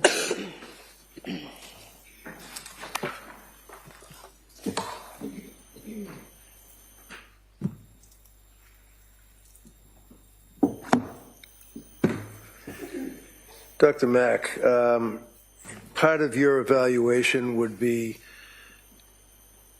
an intent to investigate the person that you're being asked to evaluate for purposes of an opinion regarding criminal responsibility or lack thereof for the district attorney's office, correct? What do you mean by investigate? You don't know what investigate means? You want me to explain that to you? You might. You're a psychiatrist that's employed by the district attorney, right? Retained by, yes. Well, okay, so we're going to talk semantics. Isn't employed by, retained by, mean that you get money from it, right? I'm paid for my time, yes. Exactly. And normally I don't even go there. Every one of us are getting paid for our time. Jurors not so much, but nevertheless, you get paid for your time, right? Correct. I get paid for my time. The judge, Chrissy, Don, everybody gets paid for their time, right? I imagine, yes. So when you are retained by the district attorney's office, you are to evaluate an individual, right? Yes. And the individual in this case is Lindsay Clancy, correct? Yes. And you recognize her, do you not? I do. And you actually had a chance to meet with her and do your evaluation, right? Yes. And part of your evaluation, you had to investigate into who she was. For example, her education, what she did for work, friends, family, right? I asked her about her life, and I reviewed records to learn about her life, yes. Okay. So you're in a mental institution investigating or questioning a woman who's on medication, who is there because she's suicidal and under 101 24/7 observation. Would you agree with that? Yes. And you get the history from her? Yes. So did you talk to any collateral contacts? No. So how is it that you can tell this jury what her life story is? Did you get it from her? I got it from her What to did the she extent tell you that, about her well, I'm education? sorry, What did she tell you what, can you about say her- your, Never mind looking at the judge. What did she tell you about the education? Wait, listen. You look over there and listen to the question and answer the question. Can you say the question, please? Answer the question. What did she tell you about? I'm sorry. Ask the question. What did she Answer tell the you? question, and we'll go from there. What did she tell you about her education? She described her education in terms of being a hard worker through high school and college, and then going to nursing school. Okay, where'd she go to nursing school? I think the nursing school was through Partners Healthcare, I think at the MGH. And do you recall what the nature of the nursing was? Well, she had always wanted to be a labor and delivery nurse, and she was able to achieve that. So she worked as a labor and delivery nurse That's my understanding, yes. for a period of time? For several years, yes. 9 years, 7 years? I'm not sure exactly. Did you talk to any of the nurses that she worked with? I mean, was she respected? Was she a hard worker? Was she somebody that was ducking out early, didn't want to work? I didn't talk to any of her colleagues. I'm aware that she had been there for some time, and I did not hear about any aspects in which her work was deleterious. Who would you hear from, them? Well, one might have heard it from the notes from her spouse. It might have heard it from the defendant herself. Let's talk about one might have heard it. Is the one you? You're testifying. Yes. Did you hear about it through the notes of the spouse? No, I didn't hear about any way in which her work Okay, so why wasn't. are you telling me that? Why are you saying one might have heard about it through the notes of the spouse? Well, I think your question was, how would one learn about any deleterious acts or components of the person's work? So I didn't hear about any way in which she wasn't working hard and retained as a nurse at an excellent institution. So basically, you don't know, is what you're telling me. You don't know what her reputation for work ethic was. You don't know what her hours were. You don't know what her reputation in her work community was. You just don't know. Isn't that right? Combined with the records and also the report from Dr. Resnick, who described her own view of herself as being a hard worker, I don't know further than that. So, in addition to being a labor and delivery nurse at Mass General Hospital for a number of years, you knew that she obviously was married, right? Yes. And her husband was Patrick, right? Yes. You know how many years she was married, right? I do. How many? I don't know it offhand, but I believe I understand or knew the date when they were married, which may have been 2013. So, the fact that she was married, you know, that did she want to have kids or did she find them to be a burden? She very much wanted to have children. She described that that was her lifelong interest. Okay. Had one child, Cora, right? I can't hear you. The first child was Cora, right? Yes. Did she have any delivery issues with Cora? Not that I recall. How about the second child? What was the second child's name? Dawson. And how old was Dawson at the time of the incident, as we say? All right, we're live right now. This is in Massachusetts, where the Lindsay Clancy trial is underway. Right now, the defense cross-examining a rebuttal witness from the prosecution, a psychiatrist that worked with Lindsay Clancy. As we're listening in, we're going to continue, but also want to bring you right now to some breaking news that we're following right now. This is on Roosevelt Drive near Capitol. We do know there's a large police presence in this neighborhood, so as we do listen in, I will leave this live picture up. We are working to get more information. We know that the medical examiner has not been called to this scene at this time, but we will continue to bring you updates as soon as we learn more. But for right now, I'll bring back up that audio from the trial happening right now in Massachusetts. I think it was searchling. And do you know whether she took it? She has told us that she did not. And when she went home, after having the baby, Dawson, she then came home to a little daughter, obviously Cora, had Dawson as an infant, correct? Yes. And was she living in a town, or where was she living when she had these two kids? I think she was living in the same house in Duxbury. She was living in Weymouth, or? She may have been. I'm sorry, I don't know. That's all right. So at some point she moves to Duxbury, she's with her husband, and she goes back to work, does she? Yes. You didn't make any, in your investigation, you didn't come across any information that she didn't want to go back to work because she was lazy or just didn't want to work, right? No, I think she always wanted to work. Did she have anxiety about going back to work after Callan, the third child?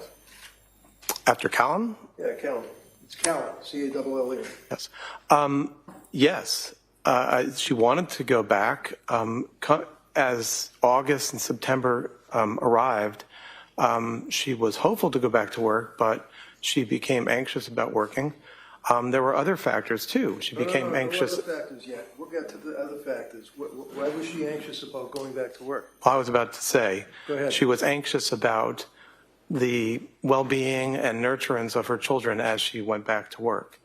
One being that the baby was not taking a bottle. Another, that in that span between the point that her husband went back to work and she was expected to go back to work, it was overwhelming to have 3 young children that she was caring for all by herself. As time went on, she was ambivalent about hiring somebody to help, hiring a nanny, and that was another area of anxiety. So there were several areas of anxiety. And as we've discussed earlier today, anxiety was something that she had throughout her life. I'm going to pull you in, okay? This is a cross-examination, sir. All right, next, just ask the next question. So when you say that she had anxiety, and the anxiety was about having her youngest child, Callan, correct? Yes. She was anxious about going back to work, correct? Yes. But you also, as you were waxing eloquently, indicated that she was having anxiety about having a nanny. Yes. What was she anxious about with the nanny? In my understanding... No, what is your understanding? Tell the jury what you investigated about her anxiety with the nanny. So through my evaluation, what I understood was that there was ambivalence about having a nanny, that is to say, having somebody who helped. There was some degree of wanting to be able to handle the children on her own. The other part of it is some ambivalence about other people other than herself or perhaps her mother caring for the children. Because I know that my evaluation discerned that she felt very positively about her ability to take care of her children, but also some ambivalence about other people taking care of the children. What time frame are we talking about? Summertime? Fall? The end of summer, late August, early September. Isn't it true that in the summer, she and Patrick and the kids felt that they were on top of the world, having a great summer, right? Well, that's what she said. That's her quote. Okay. And then come the fall, towards the end of September, that's when she started to have symptoms of anxiety, right? Yes. Up to this point in your investigation, you have a young woman who was a nurse for a number of years, we assume, from your investigation, a good reputation as a hard worker, right? I can't hear you. I'm sorry. Yeah, one of the things that you had mentioned is that she was, how about exercise? Did she like to do exercise? Yes, in the past, exercise was her... Yes, right? Yes? Can you repeat the question? Sure, I can repeat the question. I ask you, sir. I'm objecting because he's interrupting the witness and not letting him answer the The question called for a yes or no answer. All right? And so, go ahead. Go ahead. Can you state the question, please? Sure. You mentioned in direct examination for the DA that she was like to do exercise, correct? Yes. And would you consider a person who is an exercise aficionado, especially a woman who, for example, runs, let's say, a 5K or a 5-mile road race within about a couple of weeks after having a baby? Is that hyper-exercise? Is that hypomanic? Okay. In of itself, it's not hypomanic, no. How about if there's a string of exercise that is a little bit out of the norm, coupled with decluttering, removing personal property from the home, cleaning out the home, things of that nature? Would that be hypomanic in your opinion? Not in of itself, but are you talking, when you were asking about exercise, were you talking about in the period 2022 or 2020? 2022. Okay. After Callan. Okay? And I asked you about running the road race after Callan. Okay? You with me? Yes, I am. Year sentence. My friend and mentor, Tyson Everett, is himself a licensed counselor in Illinois. And he is ready and able to help me assess available resources. In short, I am not the same person I was. So, do you recall that from the DA? The term investigate, if it's okay, I'll use the term evaluate. When you got appointed or retained by the DA. So, and your question is? My question is, when were you retained by the district attorney, the prosecutors? It was sometime in early 2025. Early 2025. So, like what? February, January? I think the reach out had occurred in maybe December of 2024, and I think that the retention was early in 2025. And what's a reach out? Well, the communication, the reaching out. From the district attorney's office. Okay. And then when you were asked that question, you indicated that you had to wait for motion to be filed or something with the court. Do you recall answering that question? No. Well, if I suggest to you, sir, it was in December of 2024 that a notice of lack of criminal responsibility was filed. Does that seem to fit with the reach out? Objection. Can we approach? Sure.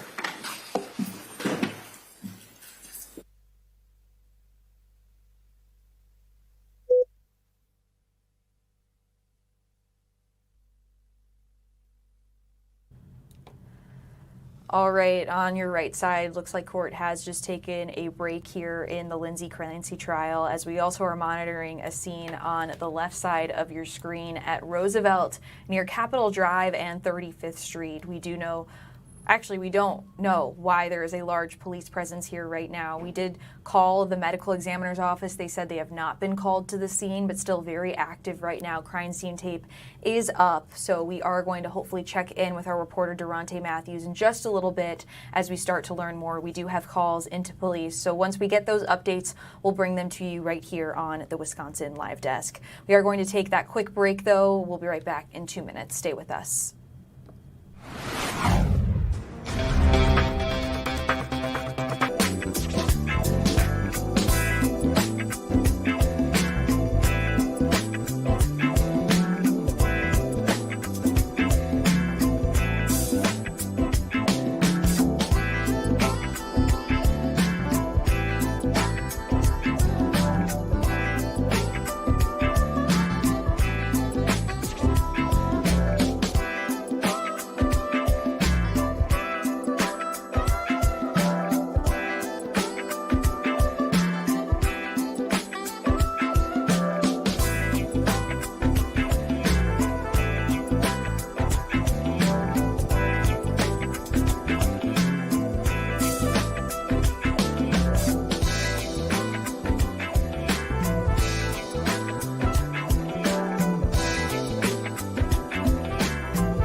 This is the Wisconsin Live Desk. It's 2 o'clock on your Friday. Thanks for being with us here on Fox Local. A couple things that we're monitoring right now. Here's a live look. This is the scene right now on Roosevelt Drive. That's just right by Capitol here, where we know that there is a large police presence. Our crews just got to the scene right now. As you can see, crime scene tape is blocking off parts of this neighborhood. The investigation surrounding this house right here, that White House there, we've seen officers going in and out there, but we do know Milwaukee Police is on the scene. We know the medical examiner says they have not been called here, which means that there is no reports of a death so far, at least. Once we get updates, we will bring that right to you. As we are monitoring this as well, we're going to take you out right now where the Governor's Commutation Advisory Board is holding its first public hearing right now. It's focusing on 12 of more than 800 commutation applications submitted by people convicted of crimes. Our Jason Calvi is going to break it down in the newsroom for us in just a few minutes. But right now, let's move into what appears to be an emotional hearing right now.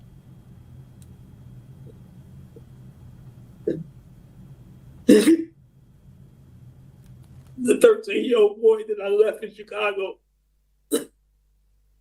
I want to pick him up and show him. But I got him.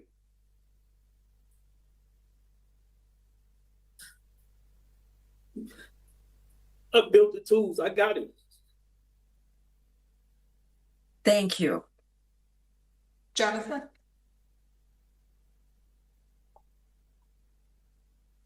And Mr. Northern, also, I just want to give you a few seconds, okay? Like before we hop into another question. I want to just make sure you have time to recompose yourself.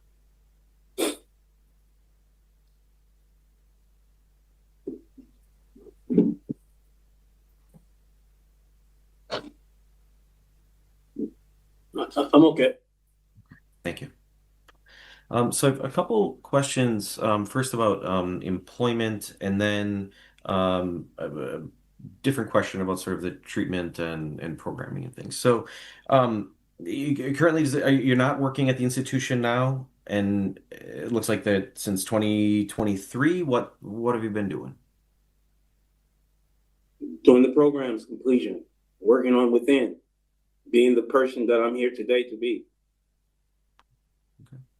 Was that the same in looking at the period between sort of 2012 and 2017? Was also that when you were focused on programming and things? Well, in 2013, I tore my Achilles, and so getting around and things of that nature. Okay, thank you. Then I want to look. And it appears like, again, I mean, there's a lot of things that you've accomplished, a lot of the things that you have done and worked on. And when I was scrolling through all the sort of the different certificates and the courses and looking at all those different pieces, I did note that it appears that there's been a dramatic uptick for you starting in 2025. It looks like that there was a lot of the certificates and you did a lot of work in sort of this last 18 months or so. And so I was curious as to either what's changed or what was different for you, or what pushed you into that sort of drive to add as much as you have. Well, the DOC has a policy of not really offering many programs until you get 3-4 years to your release date. And so reason why you had the uptick is that in July of 25, they put a tablet in my hand, and the tablet has those courses on it. And so that's the uptick. They put the opportunity there. And so I took advantage of the opportunity. Okay, thank you. Other questions from the board? Okay. Thank you, Mr. Northern. Appreciate your time today, and I hope you enjoy the rest of your Friday. Okay, thanks a lot. Thank you. Our last applicant of the afternoon session is Sabir Wilcher. Mr. Wilcher.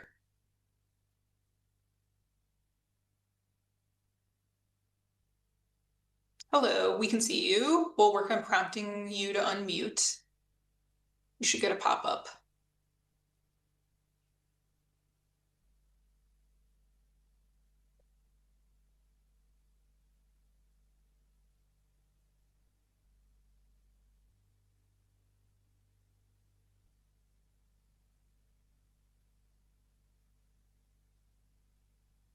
We'll try prompting you again. You still look muted. Try talking now. Can you hear me? Yeah, there we go. Oh, okay. Thank y'all. Go right ahead. Good afternoon, first of all. I know it's been a long day for y'all, so I'll try not to take too much of y'all time. For y'all that may not know, my name is Sabir Wilcher. I'm 46 years old. I've been locked up since I was 15. I was convicted of first-degree intentional homicide and received life in prison with a parole eligibility after 30 years. I was convicted for the slaying of Elvis Anderson after being ordered by people I looked up to kill him that night in April of 1995 while in a car with Mr. Anderson. I shot him in the head 3 times. I can't begin to imagine the impact of what I did to his family and the community. To this day, I know that his family still feels the impact of their loss. Not being able to sit with him, hug, laugh, cry with him has to be a draining and sickening feeling, and I am truly, truly sorry for the pain I've caused him. All right, we're listening live right now into the Wisconsin Commutation Board holding its first public hearing on 12 inmate cases. This is one of 12 that you're seeing here right now. I'm going to bring in our reporter, Jason Calvi. And Jason, this is the first one that they've had since Governor Evers has been governor, correct? Goes way back. This is the first time there's been this commutation process since former Governor Tommy Thompson was governor. So several administrations now since Governor Thompson. This is now the final year of Governor Evers' term in office. and this commutation board is meeting for the very first time since the 90s. So this board was set up in April, and if you look at the Wisconsin Constitution, it does give the power to the Wisconsin governor to issue pardons and commutations, and so let's look at the difference between the two. A pardon is something that Governor Evers has given. His office has record numbers of pardons since he's been in place as governor. Over his 7.5 years as governor, he's issued 2,000 pardons. Now, what's the difference between a pardon and a commutation? A pardon Governor Evers gives to someone who's already served their time, and it's after they're already done with their time in prison, as well as any of their time under supervision. So once they're off of the paper, as it said, after they've done their time, 5 years later, they would be eligible for a pardon under Governor Tony Evers' proposal, or under his policy that's been on the books since he took over as governor. Starting in 2019, he's given 2,000 pardons. Pardons restore civil rights. They allow someone the forgiveness of the state for after they've already served their time. A commutation is different from a pardon in that it's directed to people that right now are serving prison time, and it says that the prison time could be reduced by the governor. So that's what a commutation is. If you see the difference there, a pardon is for forgiveness after someone served their time, and a commutation is reducing prison time for someone currently serving prison. Now, the way the governor situated this, he issued an executive order back in April reestablishing this commutation process, as well as setting up the commutation advisory board. So right now, as you saw in the video up on the screen right now, they are hearing from different people that are prisoners in Wisconsin state prisons who are asking for commutation. So this board of experts, it includes former judges, it includes attorneys, it includes the governor's chief legal counsel. They are going to come up with a recommendation. That's a non-binding recommendation. So they're going to hear testimony from these people that are in prison. That's who you're hearing from right now. And then there's an opportunity for the DA's office in the counties that prosecuted the cases to give their thoughts. Also, victims are able, the family of loved ones who may have died in a homicide, they're able to give their perspective as well to this commutation board. In several instances, I've been hearing the testimony that's been read from victims' families stating that they are opposed to giving commutation to these people that are currently serving time in Wisconsin prisons. So that's what's going on. This board is now going to weigh the particular people that are in front of them, whether to recommend to the governor to issue a commutation or not. So it's a non-binding recommendation. So the governor is going to have the final say. Governor is going to be able to say yes or no to giving commutations to these people that are having their hearings today in front of the commutation board.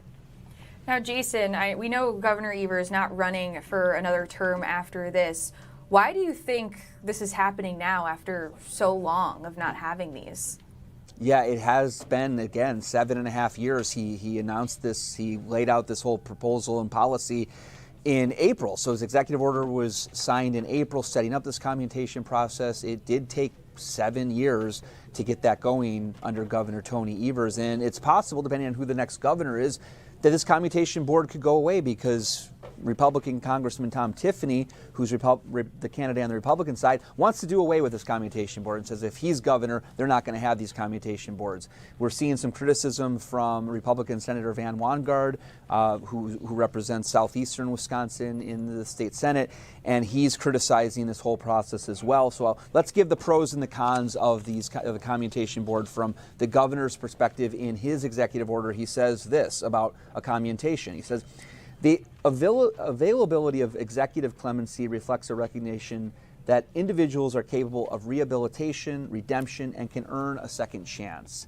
So the governor is saying that the possibility of commutation is giving people who've earned a second chance the chance for a second chance in life. And it says, the executive order from the governor back in April again says, the granting of a commutations promotes rehabilitation by providing a system that rewards the positive efforts of incarcerated individuals who demonstrate personal growth. So people that are in prison can see the commutation process as a vehicle that they may use to really enter into the rehabilitation process that's offered in prisons. So this could be a reward that helps encourage more people to really go through the process of rehabilitation that's potentially offered in prisons. So that's what the governor laid out in his executive order from April. But let's hear from a Republican critic, Senator Van Wanggaard, who says the people who prosecuted and heard these cases opposed the commutations nearly unanimously. Now Governor Evers is using hand-picked, unelected bureaucrats to second-guess the people actually involved in the case to overturn their sentences years later. That should upset everyone in Wisconsin. So what do you think about this commutation process? Let us know. Are you in favor of what the governor's laying out here, giving people a second chance, this idea of rehabilitation? Or do you support what Senator Van Wanggaard's saying, which is these people should be upset. People in Wisconsin should be upset that this process is moving forward with these unelected bureaucrats being able to, as the senator says, second guess the people who actually were involved in these cases historically. Yeah, Jason, it's really interesting also to hear the different sides and perspectives here. We'll keep dipping in to this hearing as it continues. Is there anything else you want to add before I let you go? Yeah, as you're listening in on the hearing, you're going to know that this is the last person in front of the board today. So they had a morning session and an afternoon session, and then after they hear each of these morning and afternoon sessions, they then break into executive session, which is private. It's behind closed doors, where they go through the commission, the members of the commission go through and debate whether to recommend on that particular person, whether they should recommend to the governor to give a commutation. And again, it's up to the governor. He has the final say on yes or no to give that commutation, which again is a reducing of a currently being served prison sentence. Pardon is for people who've already served their time in prison. All right, Jason, we'll keep an eye on that and also get the recap coming up on our early newscast. Thanks for joining us here on the live desk. We are continuing to monitor some breaking news right now. If you take a live look right now, this is on Roosevelt Drive near Capitol, where we know that there is a large police presence. Again, we don't have anything confirmed right now, but our reporter Durante Matthews is on the scene. We are going to check in with him in just a few moments here, but we are going to take a quick break. We'll be right back in 2 minutes. Be sure to stay with us.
This is the Wisconsin Live Desk.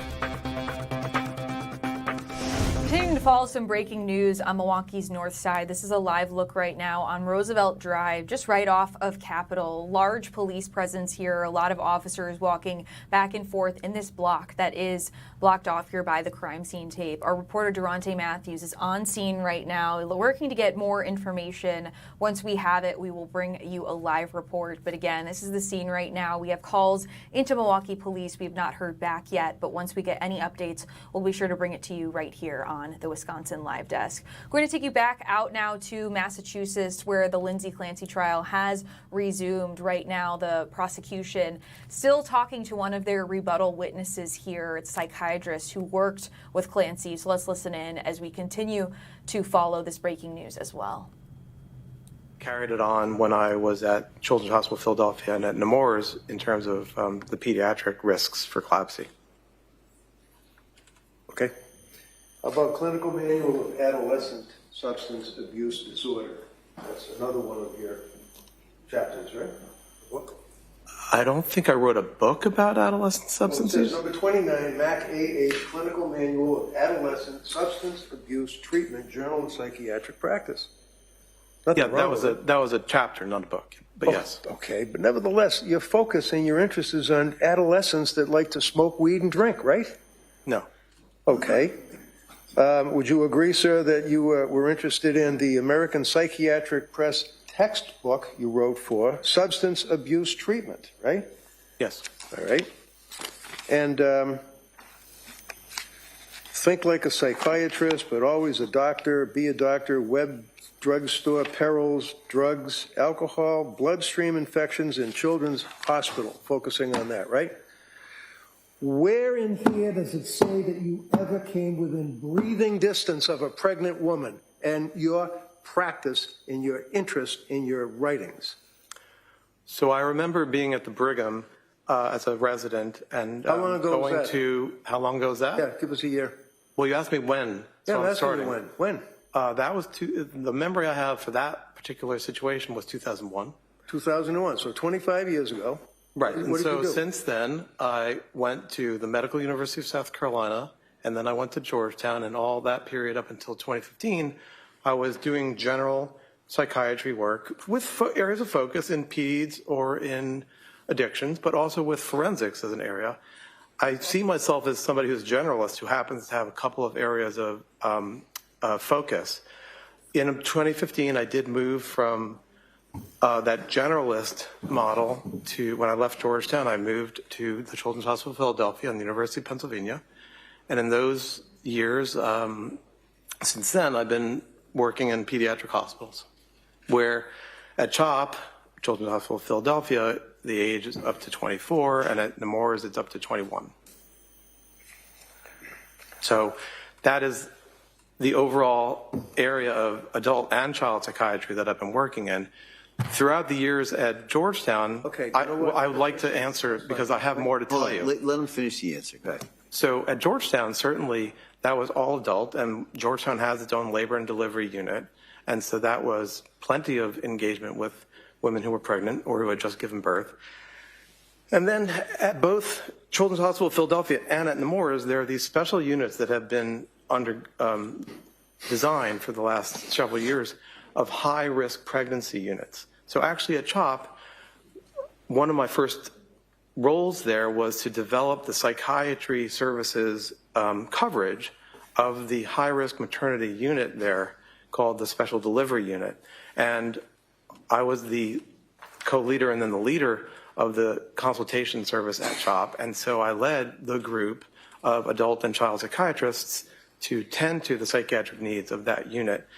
Recently at Nemours, the same unit was built. And so, yes, in these pediatric hospitals, there actually are units of women who are about to have birth, who have just had birth. Well, I'm sure in these pediatric hospitals, there are women about to have birth and have had birth. And I'm sure that there are competent doctors that treat them, correct? I would agree with you. How about you? How many women with postpartum psychosis have you treated? Roughly 10 would be my estimate. Over what period of time? Over the period since 2001. And when you would treat these women, would you be involved in, for example, testing them for their mental health? Well, usually the teaching has been that what was called postpartum psychosis is actually a form of bipolar disorder. So what is important is to say, let's do a full evaluation of the individual's symptoms and signs, and then treat them and engage in treatment. And usually that's going to be a form of bipolar disorder treatment. That's the teaching that is the general perspective So with your wealth of knowledge on women that are pregnant and suffering from postpartum psychosis, do you know whether or not Lindsay was ever diagnosed with postpartum depression? I believe that the various notes from the clinicians over the year of 2022 to 2023 utilized the term unspecified mood disorder. Right. How about postpartum depression? I don't think that appellation was used. Okay. So was she ever administered EPDS?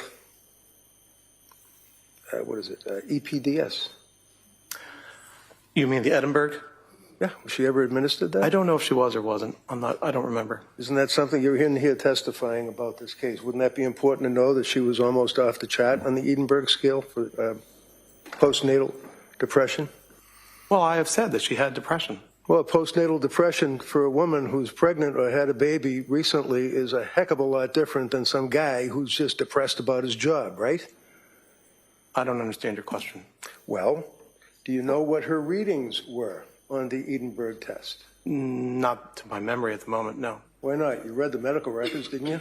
I mean, if you would like to show me, I'd be happy to. I don't want to show you review it. anything. I'm asking you as a testifying witness for this jury, did you look at her medical records? I did. And the medical records pertain to her being a person that just had a baby, right? I'm not sure that which records you're talking about, but can I finish? Can I finish? Can I? I'm not going to finish. 2022, obviously, because we already talked about the summer, she was fine. When did she see Tufts? She started to see Dr. Tufts in 2022. When?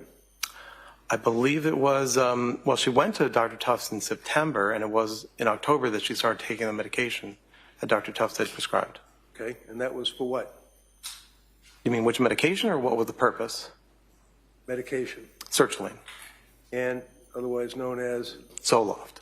And she took it after a while, is that correct? Is that what you said? A few weeks, yes. And the reason she didn't take it was what?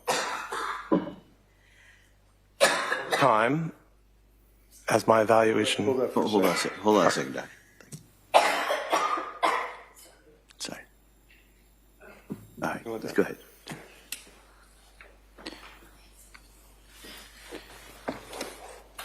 You want me to re-ask that question? I'm okay. Okay. So, over time, Ms. Clancy has avoided taking medications. She's what? Avoided taking medications. Says who? The description she gave me. She told you that? My awareness from my evaluation is that she resists taking medications, and for example... No. Tell me what you mean by she resists taking medications. There are individuals in this Hey world. everybody, live right now in Massachusetts, day 17 of the Lindsay Clancy trial. We know that the defense rested their case this morning. Right now, the prosecution calling their first rebuttal witness being cross-examined by the defense right now. Sam Kramer's standing by. He's going to take over for the next hour, and then I'll be with you for the final half hour until Fox 6 News at 4. Thanks for tuning in. We're going to have an update on some of that breaking news we're following on Milwaukee's north side in just a few minutes right now, so keep it right here on Fox Local. Lifelong degree of anxiety. It hadn't been at the level of disorder, but she had Lifelong? Yes. Okay, how about in grammar school, high school, college? Did she have difficulty that she was anxious? So what I was saying is that anxiety can drive people, but she had a lot of anxiety and she was hardworking, and the anxiety helped her to be hardworking. But when it comes to medications... Okay, hold on. Mr. Reddington, go ahead. Doctor, finish the question. But when it comes to medications, she described that she didn't want to take medications. And an example was the time that after the birth of her second child, that sertraline had been prescribed, but she chose to get through her anxiety and depression by exercising. And that is something that people do.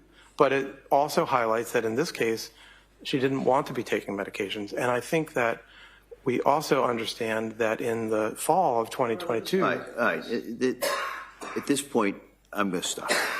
Next question. My question was, you said that she had a lifelong resistance to taking medication. That's what you said, right? Yes. Yes? Okay. Yes. Then I asked you, grammar school, high school, college, did she have any records, any witnesses, any documents that she had a resistance to taking medication? Only her description to me. She didn't tell you that she was resistant to medication in grammar school and high school and college? What are you, making this up? Objection. Yeah, sustain. Next question. She didn't tell you that. I understand her to have told me that generally she did not want to be taking medications. She didn't necessarily specify in grammar school, but that is her basic. Yes, I think that her description was as a adolescent and as a young adult, she was not interested in taking medications. You really have that written down somewhere? I'm happy to be proven wrong, but I believe that that's what I understand it to be. You believe that's what it is? You don't know whether you have it written down somewhere, right? Can I refer to my report? Read the whole report. I don't care. Because it's not there.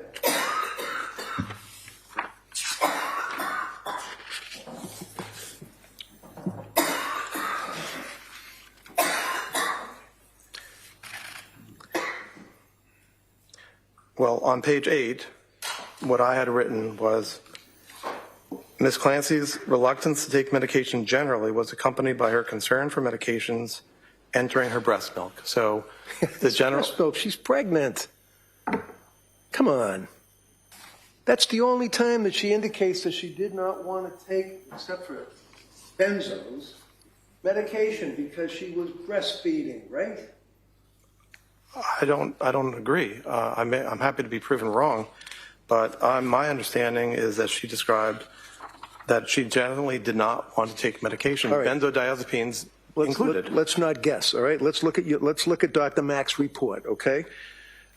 Medication history. During the period before January 24 or 23, she was taking several medications, and that would be Tufts and Gelada and all the rest of them, right? Okay. Is that right? I didn't exactly hear your question. I'm sorry. Can you repeat it? You said in your report, defendant was taking several medications that had been prescribed for her, right? In the fall and December of 2022, yes. So it's real easy. It's Tufts and Gelada that were prescribing these meds, right? They were among the prescribers, yes. All right. And her reluctance to take medication was accompanied by her concern for medications entering her what? I believe it says breast milk. Breast milk. Okay. So other than her concerns as a mother about her breast milk and having these drugs get into an infant's body, when else did she tell you that she was resistant, as you just told this jury, to taking medication? Like she's somebody who doesn't want to take the medication, doesn't care to take the medication. Where is it? Overruled. Well, I didn't say that she didn't care. Okay, how about if she was resistant? My recollection, and I'm happy to, if you would like me to spend time finding it. Prove you're wrong, I know. What? Prove you're wrong. It's not in your report, though, is it? Okay. Okay, we'll leave it at that. Now, you had mentioned, sir, I believe, that the DSM is something that you all use in your diagnoses of people, right? Yes. And one of the things that you are here to testify about would be postpartum issues, postpartum psychosis, postpartum depression, right? Are you referring to postpartum psychosis, the disorder, the proposed disorder, or as a symptom? Well, when you come in here as an expert, hired by the DA to tell this jury that this woman was not suffering from postpartum psychosis, and you in your testimony refer to the fact that you use the DSM to guide you, if that's the right word, in your diagnoses, would you agree with me that that's a fair statement?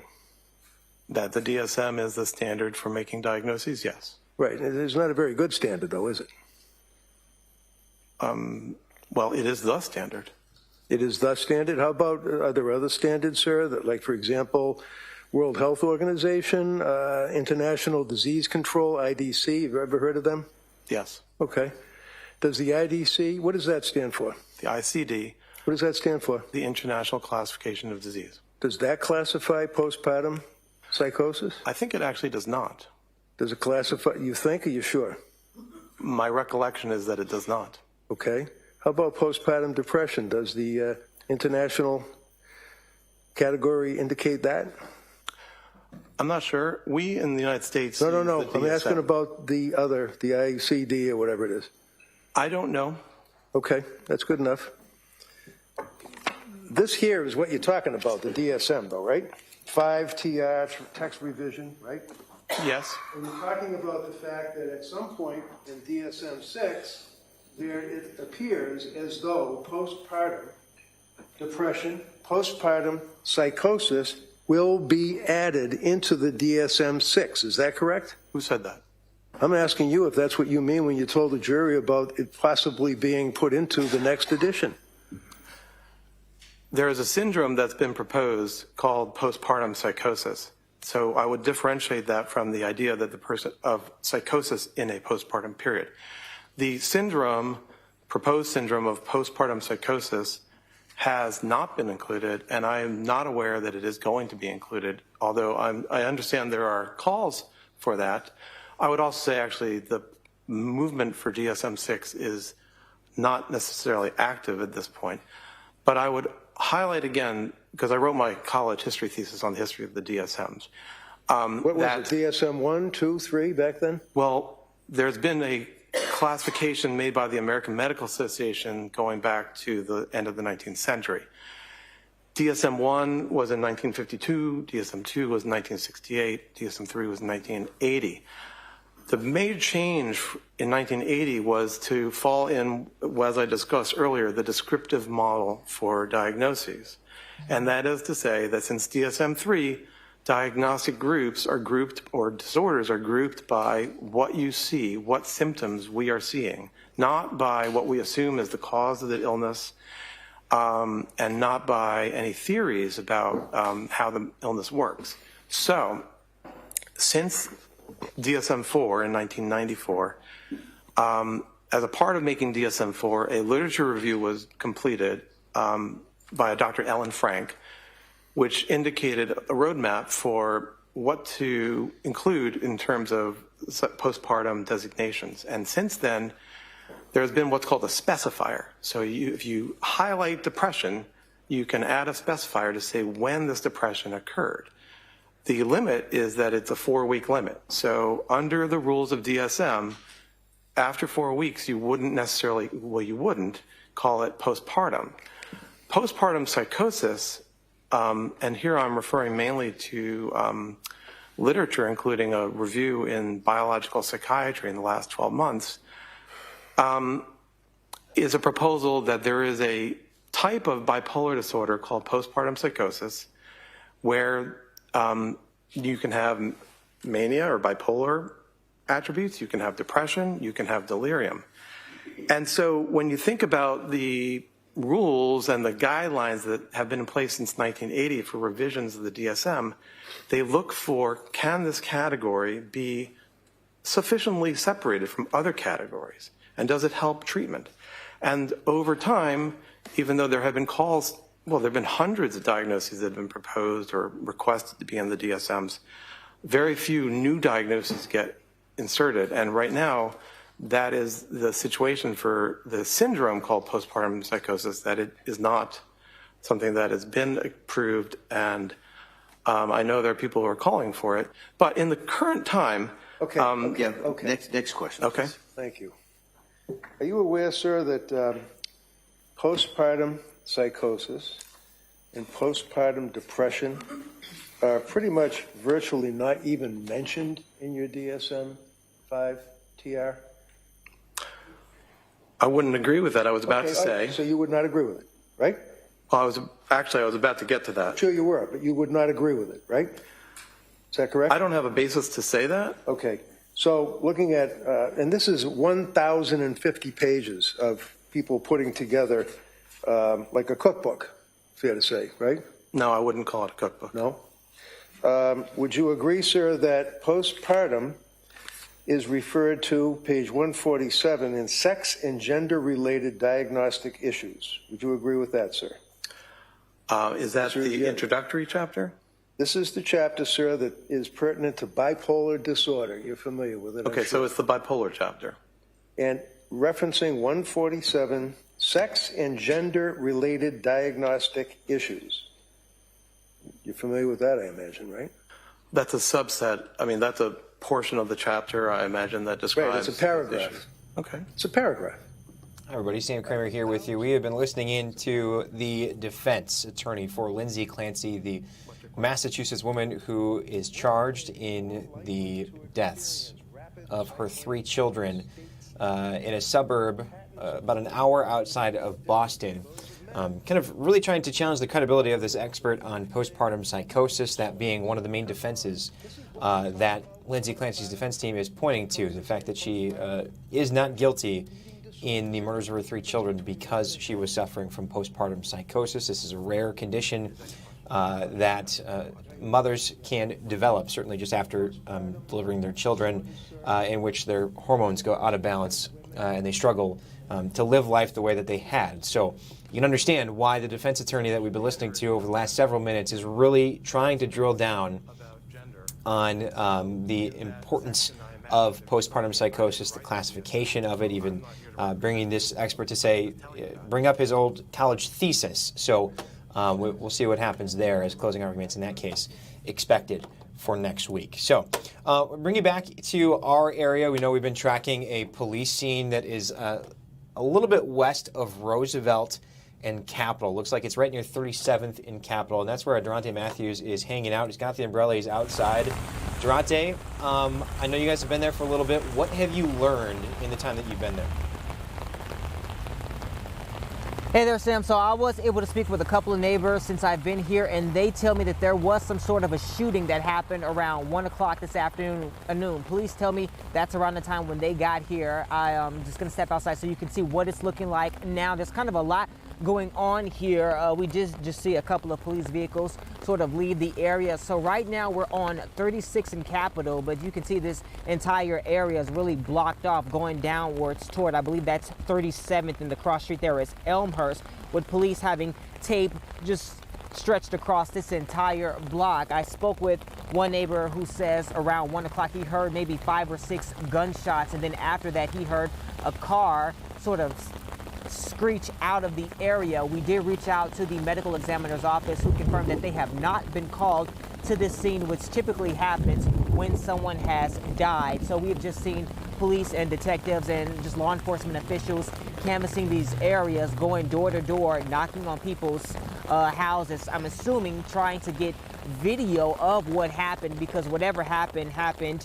in sort of this residential area right here in sort of the main street. I want to point your attention over here. I'm going to pan our camera a little bit over to the right. You can see that there is a silver car that looks to be crashed into that sort of walking area up into that home. We're still trying to determine if that is a part of this incident right now. Police have taped that sort of area off as well, but officers have been mainly focusing their attentions down this block, sort of towards Elmhurst, where I mentioned earlier today. We see a couple of vehicles over there. We saw the forensics team over there as well also, but no word on what exactly they're looking for. We haven't had a chance to talk to police to sort of confirm what has happened, what have they discovered so far, but we did hear from neighbors that there was a shooting, and they actually heard the gunshots around maybe 1 o'clock this afternoon. So that's kind of where we are right now, still trying to canvass the area and get more information from those who were here, who saw or heard anything. A little bit of a disadvantage for us right now is sort of all of the homes that would probably be of use right now for people who may have heard or seen anything. They're all within this area where police have blocked it off with this yellow tape, so we haven't been able to get to that area to door knock and talk to these neighbors to see what have they heard or what have they seen, or check maybe their doorbell camera, because like I said, all of this happened sort of in this residential area, so I'm assuming if anyone had doorbell camera, it would have at least caught the sounds of anything, if not the action itself. So that's sort of where we are right now, still working to get more information from police and neighbors. But once we have that, of course, we'll you guys will be the first to know, both on air and online and on streaming. But for now, reporting live, Durante Matthews, Fox 6 News. And certainly the rain isn't helping anything. People that may have witnessed this aren't just going to be standing out in the rain. We appreciate you doing that with the umbrella and the coat as well. But just to orient us, the street that you were on, that the camera is pointing down, that is Capitol? Yes. Okay. So it's a little bit east right of Roosevelt, here, so you're on looking west down Capitol. So it looks like if you are traveling near or along Capitol toward 37th, looks like that's going to be diverting traffic, at least what we're looking at, Milwaukee Police, sending cars away from there, because as you mentioned, they have taped off a good 2.5, 3 blocks because of this scene. Absolutely, and like I said, there's a lot going on here. We've seen cars, one crashed into a home over here. We saw another car a couple of blocks down that had its doors open. We saw police going into that vehicle, inspecting what happened there. There was an ambulance that pulled off maybe about 30 minutes ago. We saw a gentleman get inside. He didn't look to be injured, at least from what we could see, but injured enough for them to take him away. And again, neighbors who heard gunshots. So again, sort of a mixed scene here where we're really trying to figure out what exactly happened, what's all involved here, while police, again, have this area kind of taped off and, like you said, Sam, diverting traffic around this area. Okay, Durante Matthews live for us near 37th and Capitol for what witnesses are telling us is a shooting. Durante, stay safe and hopefully stay as dry as you and your Republican as you can. Covering that scene for us. Thanks, sir. All right, so we'll see what happens there. But again, witnesses, at least the few witnesses Durante was able to talk to, saying that they heard shots. You saw the car that appeared to have crashed into what could have been certainly a ramp and or staircase built at the front of a property there. Looks to have taken some damage because of that car that came into it, which is kind of hard to see based on where the camera has to be at this point. So certainly we have questions into Milwaukee Police. You heard Durante mention have reached out to the Milwaukee County Medical Examiner's Office. The reason we do that is that is the office that would respond if they know there is a confirmed fatality. So just keeping tabs on that situation. Certainly if we learn anything more, we will bring that to you. I think we're going to step aside for a quick break. When we return, we're going to check in with our weather expert, Stephanie Barrichello, for a better look at that rain that we just saw in Durante's live shot and perhaps an answer on how long it's going to hang around as we get into the weekend. Stay right here. You're watching the Wisconsin Live Desk.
This is the Wisconsin Live Desk.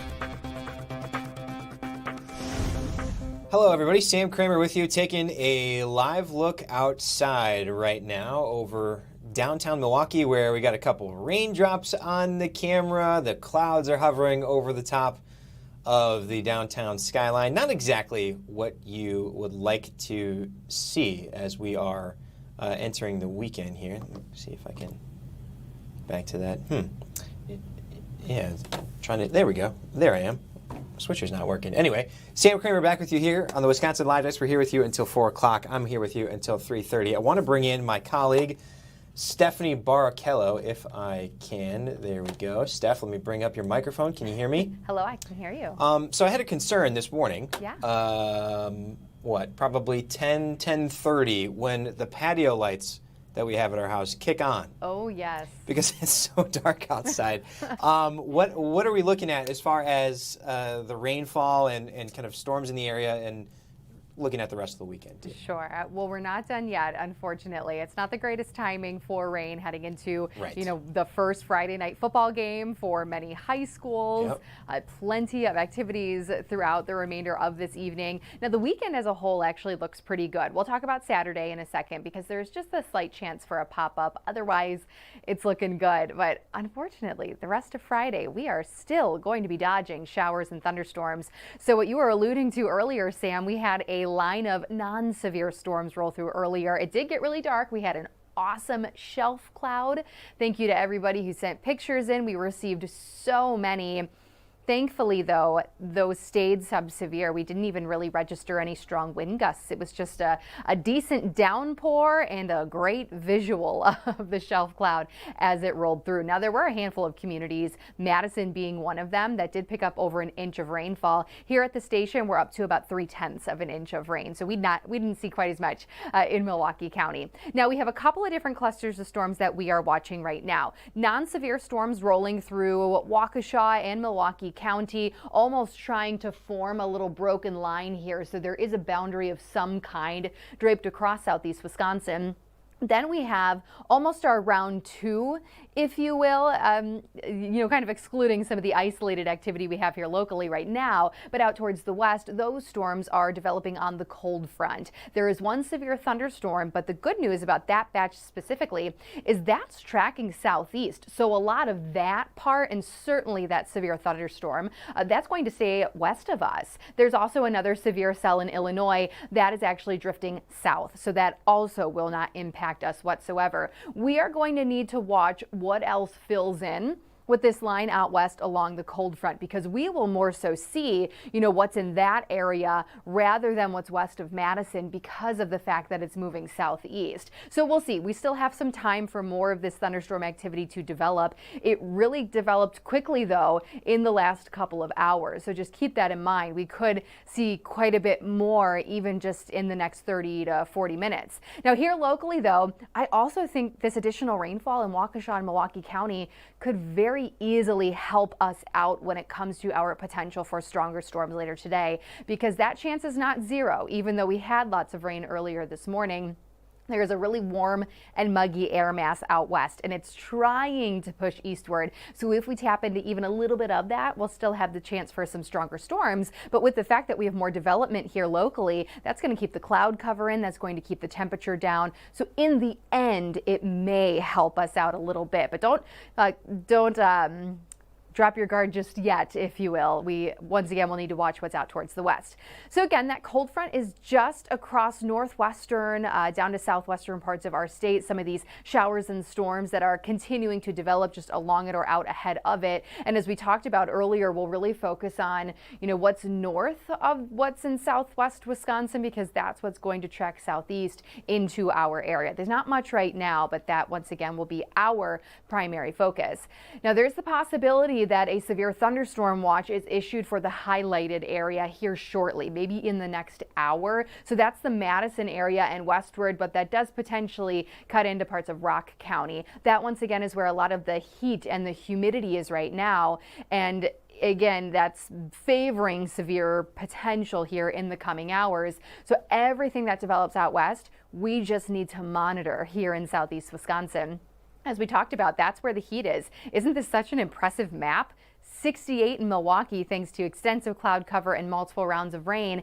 85 degrees right now in La Crosse, Dubuque, Iowa, right around 80, even Eau Claire 80 degrees. And then you factor in dew points, Dubuque, Iowa registering a 70-degree dew point right now. So yes, you can clearly tell the spots that are favoring severe weather development here in the coming hours. But all it takes is that air mass to shift eastward a little bit more. Madison is starting to tap into it. In fact, it is sunny in Madison right now too. So something we just need to watch here very closely in the coming hours. I do think we'll have a good idea in the next 2 hours or so as to what our primary threat is going to be going forward. We're hoping for lingering cloud cover and more of these little pop-ups here or there, because again, that's going to keep us pretty stable. It's going to take all of our energy out of our atmosphere.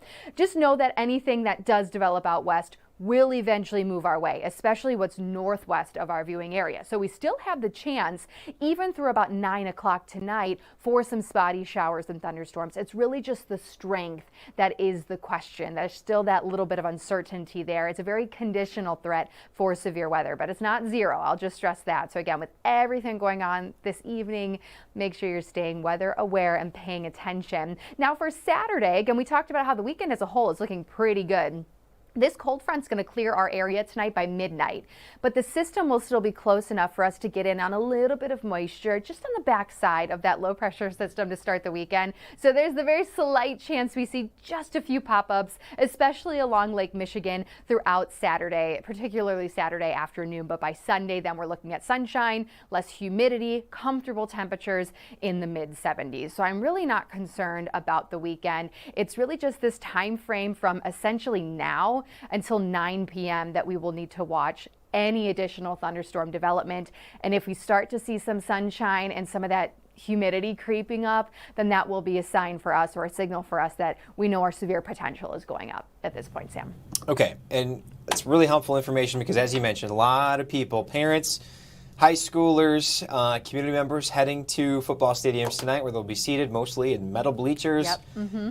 Ready to welcome the game that is the fall game, right? Football. But when you start this early, you do deal with some of those summer storms and showers. I'm curious if you could indulge us. If you go back to your radar, what I've heard you and Tom say, particularly looking at days when we've had severe, is you're watching areas that, again, don't have the storms, don't have the Skittles colors on them right now, but they can develop. Why? What is it about that area, and it's the proximity to the storms or whatever, that allows those storms to fire from there? Sure.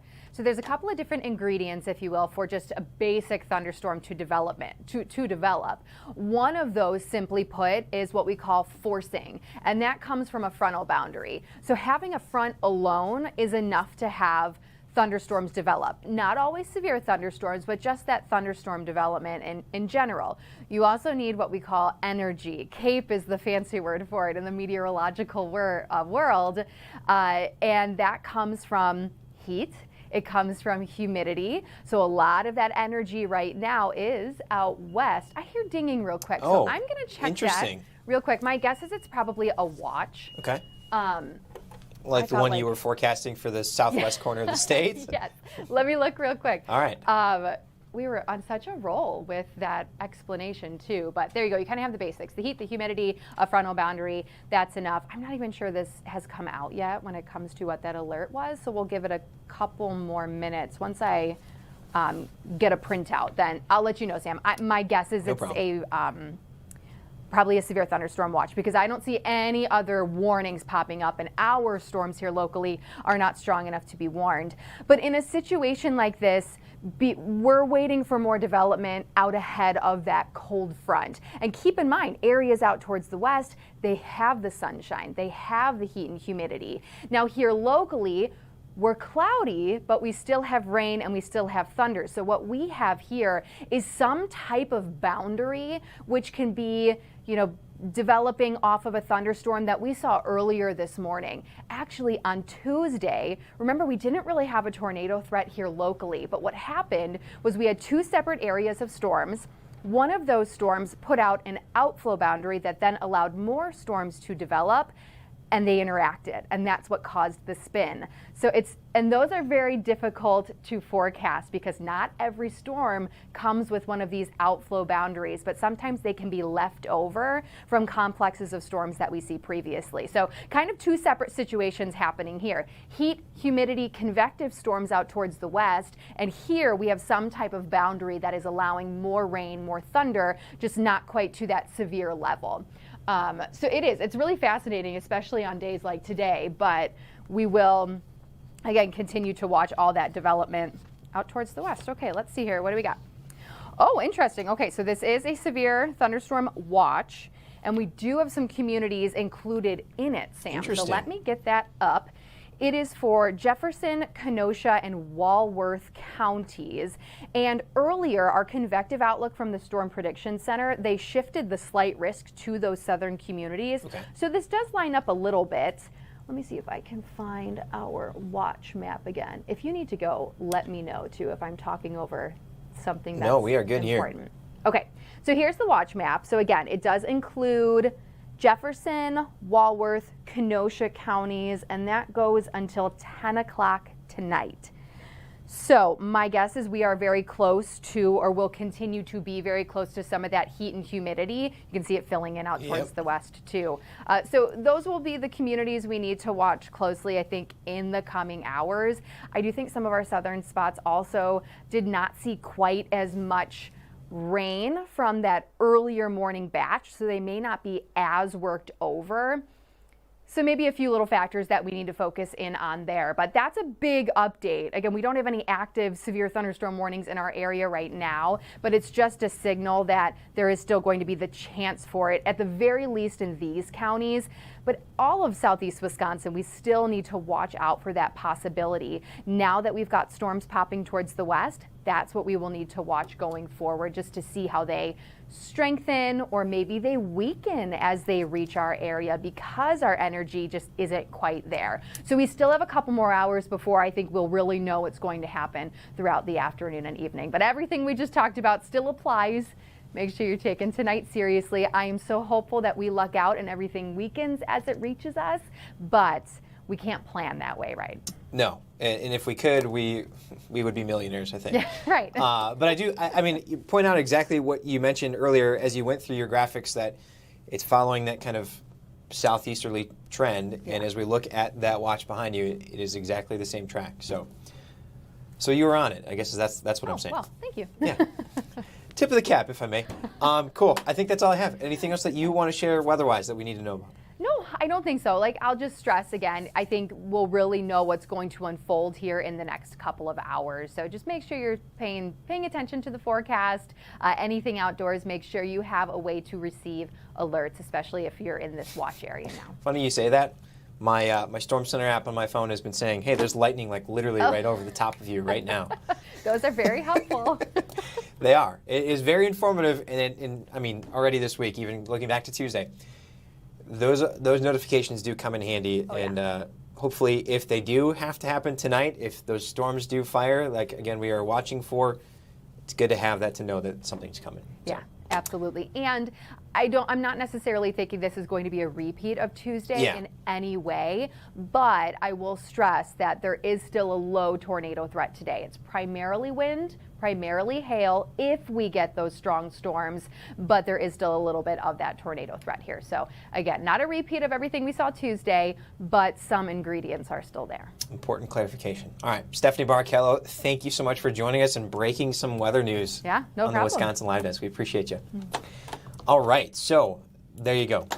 Glad to have her on to fill us in on everything that's happening. Again, as I mentioned, 10:30 this morning, looking outside and our patio lights are on, which are triggered by sunshine or perhaps lack thereof. Not exactly what you want to see in the morning, but hey, that is summertime in Wisconsin. I'm looking over, and one of our favorites is hanging out in Denver, Colorado. We welcome in our sports director, Tim Van Voorn. I'm trying to think, okay, is it Empower Field at Mile High, or what's the official title now? It's pretty good, Empower Field. Yes, I did have to glance up at the signage when I was getting my way around Denver. Used to just be, when we were growing up, Sam, Mile High Stadium. Yeah. Things changed. So, yes, Empower Field here tonight for the Packers preseason finale not the finale, the second game, the road finale against the Broncos. So forecast-wise, we were just talking to Steph here. It's a bit rainy, gloomy. It looks pretty darn well in Denver, I would say. Yeah, we're looking at nice. I don't think we're going to have any warnings here tonight. In fact, the big issue is the weather is pretty hot, to be honest with you. So if you're an offensive lineman, you're a defensive lineman, it's at altitude. You're going to be sweating tonight, no doubt about it. Yesterday was 90 degrees. We're in that same range today. Seems like a little more of a breeze, but definitely a warm night. Some of these big guys are fighting for their football livelihood, and they'll be laying it all out there in intense conditions this evening. Yeah, it was my last market, Colorado Springs, a little bit south of there, and they said, it's a dry heat. It's not humid. You'll get used to it. Yeah. Okay. Not if you're there for a couple days. Tim, this point being, this stadium, Denver as a whole, has not been friendly to the Packers. If we go back to last regular season, it's where Micah Parsons got hurt. The Packers just got decimated in terms of injuries and, I guess, the score of the game. So, to Coach LaFleur and his staff, is there a feeling like, okay, we just need to get in and out of here with as little damage as possible? I think that's the feeling of any preseason game. Last week, Sam, in Pittsburgh, I did my little post video, and I said, the Packers #1 in any preseason statistic, which is no critical injuries. So that same thing would be what you're shooting for here tonight. I put some of our equipment into the visiting media area today upon arriving at the stadium, and I reflected back on how ashen-faced Matt LaFleur was in this stadium last time the Packers were here. After that game, if you recall, Micah Parsons had left. You knew it was a serious knee injury. Zach Bako-Bawele, he's changed his name, but he got hurt in this game and was out for considerable time after that. And Christian Watson ended up coming back a week later, but he left here in an ambulance after falling on his side. So Matt LaFleur was shaken the last time the Packers were here in Denver. They just want to get out of here. I don't even think they'll look at the scoreboard. They just want to look at the injury list when they come out of this one tonight, Sam. No doubt. What are we expecting from the starters? The logic on this has really varied from team to team, coach to coach, as far as how much they should play as these preseason games go on. Matt LaFleur says he's going to play Jordan Love and the offensive starters for a while tonight. I wouldn't think they play much more than they did at Pittsburgh last week, and he's not expected to play them in the preseason wrap-up next week after the joint practice with the Cardinals. So this is the last preseason game action for Jordan Love, etc. The way the NFL schedule is structured now, you have this busy preseason, then you have a considerable break before you start the regular season. To me, you're not really going to have rust because you didn't play in one game. I think the big thing is just get your guys out there tuned up a little bit and then move on to the regular season. The Packers found out last season, if you don't have your big guns in January, it doesn't really matter if you had them in November. So they may not have them in September this season. Micah Parsons, take your time coming back. Tucker Kraft, let's ease him back. Get these guys ready to roll for when the games really matter at the end of the year. You have to hang in there early in the year. You can't go 0-4 in September or something like that. But I think the goal is to be ready at the end of the season, and that's all part of what you're going through here with the preseason. If you were putting in a new coaching staff or something like that, it might be different. And that's why on the defensive side of the ball, with Jonathan Gannon, the new coordinator here, you may see some more familiar names play a little bit longer than on the offensive side. A lot of people that follow this team, whether they are beat reporters such as yourself or just diehard fans that scour Twitter and the likes for any video of reps they can, have been looking at defense, the rookie cornerback Brandon Cisse. What have you noticed from him? I have to say I've been surprised by Brandon Cisse and really impressed by Brandon Cisse. He's not a big guy, Sam. That was what struck me initially when we first saw him after the draft. I thought, I'm not sure. He's 20 years old. He's not that big. He's since turned 21. I don't think he's gotten a whole lot bigger, but he looks awfully comfortable out there, awfully confident. He's taken reps with the #1 defense right from the beginning of training camp. He's held his own there. He hasn't been overwhelmed at all. There have been actually more questions about who might line up with Cisse, which is not what you would have expected coming into the camp. Keyshawn Nixon has had sort of an uneven preseason and training camp so far. Benjamin St. Juste is a free agent signed in the offseason who's pushed a little bit for playing time. So tonight on the cornerback side, I think you'll see Cisse a little bit. I think you'll see Nixon a little bit. And you'll see some other guys who are in this mix. The Packers may have a cornerback situation to develop before preseason is over. So that's the defensive side. What about on offense? I know that Aaron Banks, the kind of their big fish free agent signing from last offseason, not this current offseason, didn't necessarily come to fruition the way they wanted last year. This year he's been hurt a little bit. Suddenly he's back in camp. How much, I guess, does that play into what the Packers are evaluating? And frankly, how important is that continuity on the offensive line today on August 21st? I think it's part of the process, Sam, if that makes sense. They're a better offensive line with Aaron Banks. They were in the second half of last season when he was healthier and played better, and they would be right now, as you said, in mid-August. Is it important to have him out there in September? I don't know exactly how important that is, particularly if you had a health cleanup situation in the late summer. You want him healthy. You want him out there. I think Banks is your starting left guard, unless he's hurt. Matt LaFleur's been a little frustrated with the progress, I think, of Aaron Banks coming back from injury on the health front. But in terms of being a player, he's going to be your left guard. They're not going to cut him. He's got a monstrous contract. So you're trying to figure out who the right guard will be. And then if you're back to full health with Zach Bako Bawele at the right tackle position. If so, then you try to put those guys out there for some snaps here tonight. You're really going to get into it, though, when you're done with the preseason and lock in for that first week of the regular season. There's plenty of practice time for those guys, and then they want them to develop over the course of the year. And then the last one I have for you, so you mentioned Cisse. We're looking at the offensive line. Is there anyone that you're looking for that perhaps is at that bubble, right around 53rd in terms of the spots on the roster, that could make an impression and actually help themselves get a job here?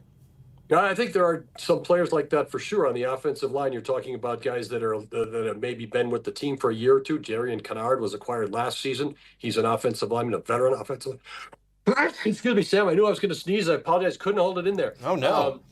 Yeah, all good. Darian Kennard would be a guy who's probably kind of at the back end of the depth chart right now. He'd be in contention for a roster spot. If one of these younger players pushes there, maybe a Travis Glover, somebody like that. Jagger Burton is a name that we've heard a little bit about in camp and watched a little bit. He's more pushing for playing time. He's actually pushing maybe for some time at right guard. He and Jacob Monk, neither of those would be big familiar names for Packer fans. Burton just a rookie this season. So yes, some guys at the back end of the depth chart to make the roster. Yes, some guys to maybe get the starting nod at right guard. So there are some things to be determined here. And if you're one of those players, as I said earlier, Sam, even if you're a big guy and you're thinking, man, it's hot out here and I'm at altitude, this is your chance. You can't let this pass. You got to lay it all out there. We're getting late in the preseason here. So if you're a bubble guy, or if you're a, trying to push for playing time kind of guy, it matters to you tonight. From the coaching staff and the evaluators, they want the team as a whole to stay healthy. Fans say, I want to see a couple good plays. I'm telling you, if you're number 72 on the depth chart on the roster, you're pushing hard because you want to stay on an NFL roster. That's a pretty big motivator. Absolutely. The score itself doesn't matter, but you have to understand that the 60 minutes of game time here completely matter to the guys that are fighting for roster spots. He is Tim Van Voren, our sports director, down in hot Denver tonight for us, covering the game. Looking forward to your reports tonight, Tim. Thanks for joining us. Perfect, Sam. Have a nice afternoon and weekend. You as well.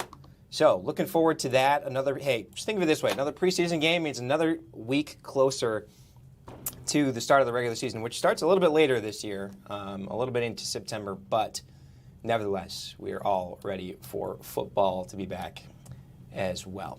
We're going to step aside for a quick break. When we return, we'll check in on other things happening across the country and across our markets. You're watching the Wisconsin Live Desk.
This is the Wisconsin Live Desk. Hi,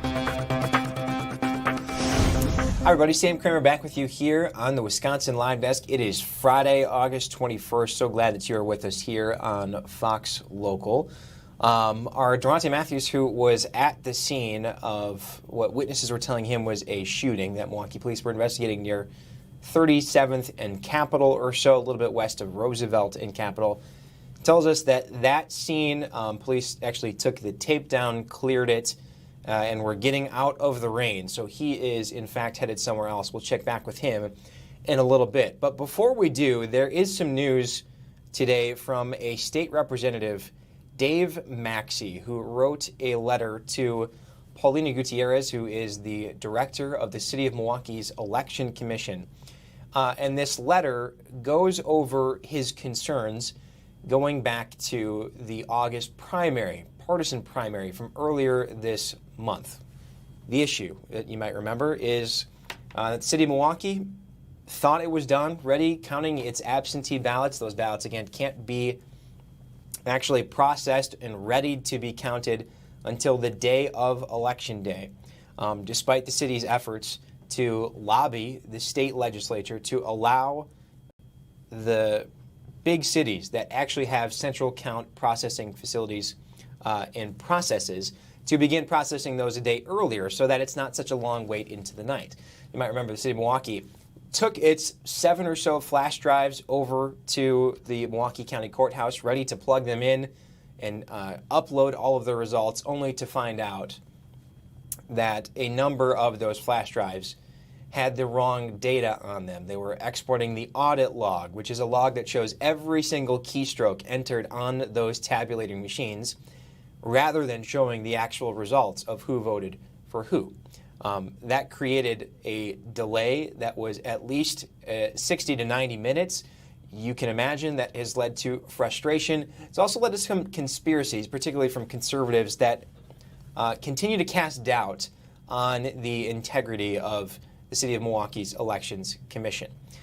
Even though the numbers that were already in are the numbers that held true once those absentee ballots were online. So, State Representative Dave Maxey, who represents the 83rd Assembly District, wrote this letter to, again, Paulina Gutierrez. And so why is Maxey doing this? Well, he chairs the Assembly's Committee on Campaigns and Elections. And I'm going to pull up some graphics here. Here we go. So he says, I am writing as chair of the Wisconsin Assembly Committee on Campaigns and Elections to demand a full public accounting of what happened at Milwaukee's Central Count facility on the night of August 11 into the early morning of August 12, 2026.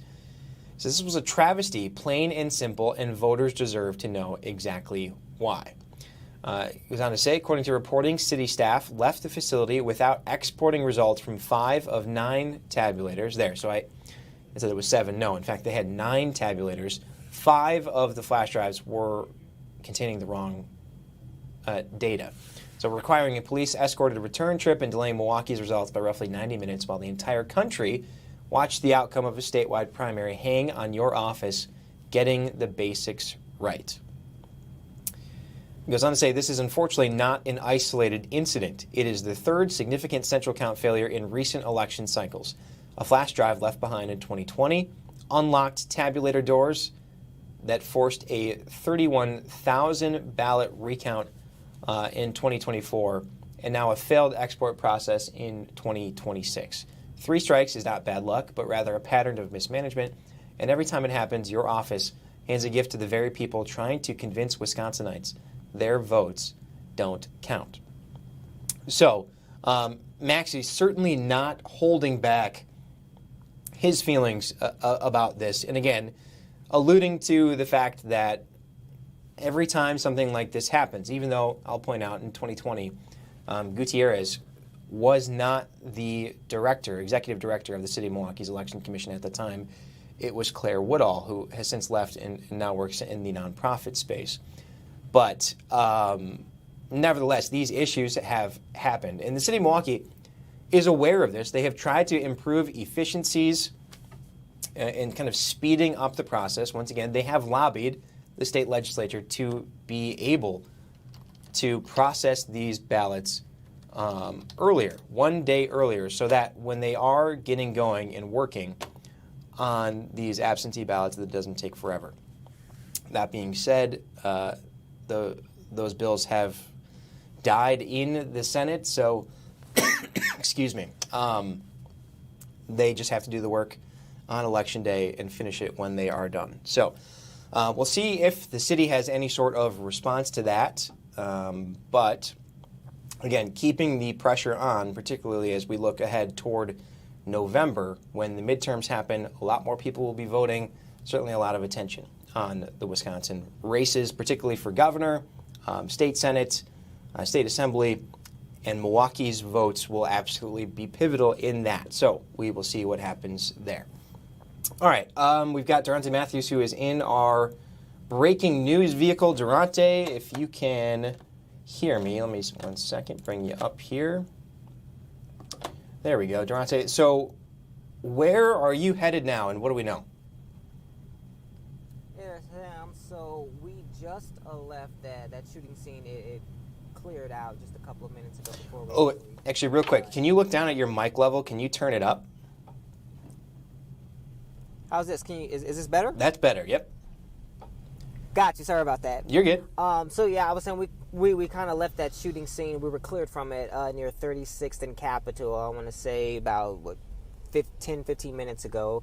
Police were taking down a tape, and it looks like they were clearing out. So that scene has kind of settled down. So now we are headed to Kenosha. We're headed to Kenosha right now because we kind of got word that there was a pretty bad crash that happened out there. No word on when exactly it happened, but let me see if I can pull up an address. This would be on 30th Avenue in Kenosha right now. We saw video that looked like multiple vehicles were involved. I saw maybe at least 3 of them, and they were banged up pretty badly. If anyone was in those vehicles, I'm pretty sure that they were really injured. No idea the status of anybody who was in those vehicles, but it looked pretty bad. So now we're going to head down there now to see what's going on, if it's even still a scene, because the video that we saw, it was pretty dry, but as you know, it was just raining really hard for about the past hour now. So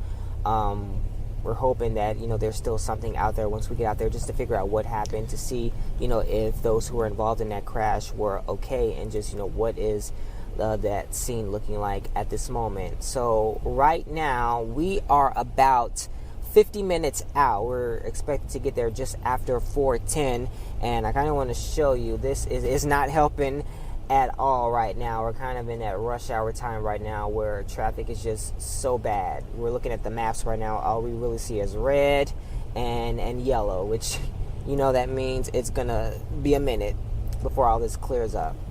Yeah, just so passing. That's kind of what we are dealing with, right now. Trying to get to Kenosha again. We'll be out there just after 4:10, and interested to see what happened with that crash, if it's even still a scene, and is anybody okay with that, or if anybody was really hurt. Again, just by looking at that video that we saw, it looked pretty bad. So we did that's just kind of where we're headed to right now. We did just get some photos into our newsroom that we are working on turning around to actually show people what we are looking at, why we're sending you there. But if you don't mind, peel back the curtain for people that are watching this either on their Fox Local app, on YouTube, wherever, as far as kind of your assignment as the breaking news crew, because this is right up your alley. So when you talk about you're cleared, who does that? Who are you communicating with, etc.? Right, so as the breaking news reporter or breaking news crew, me with my PJ Rissa here, we are the most mobile crew right now. So we start the day not with a set story, but to go out and sort of find the news, breaking news as it happens, monitor the scanners, monitor Facebook pages, so that way if anything big happens, or not even anything truly big, just anything breaking happens, we can be the first crew there. So that's what you saw about 2 hours ago while we were at that shooting on 36th and Capitol. We got word there was a shooting there, or a possible shooting. We went there and neighbors confirmed that there was a shooting, and we kind of worked that scene up until it was cleared.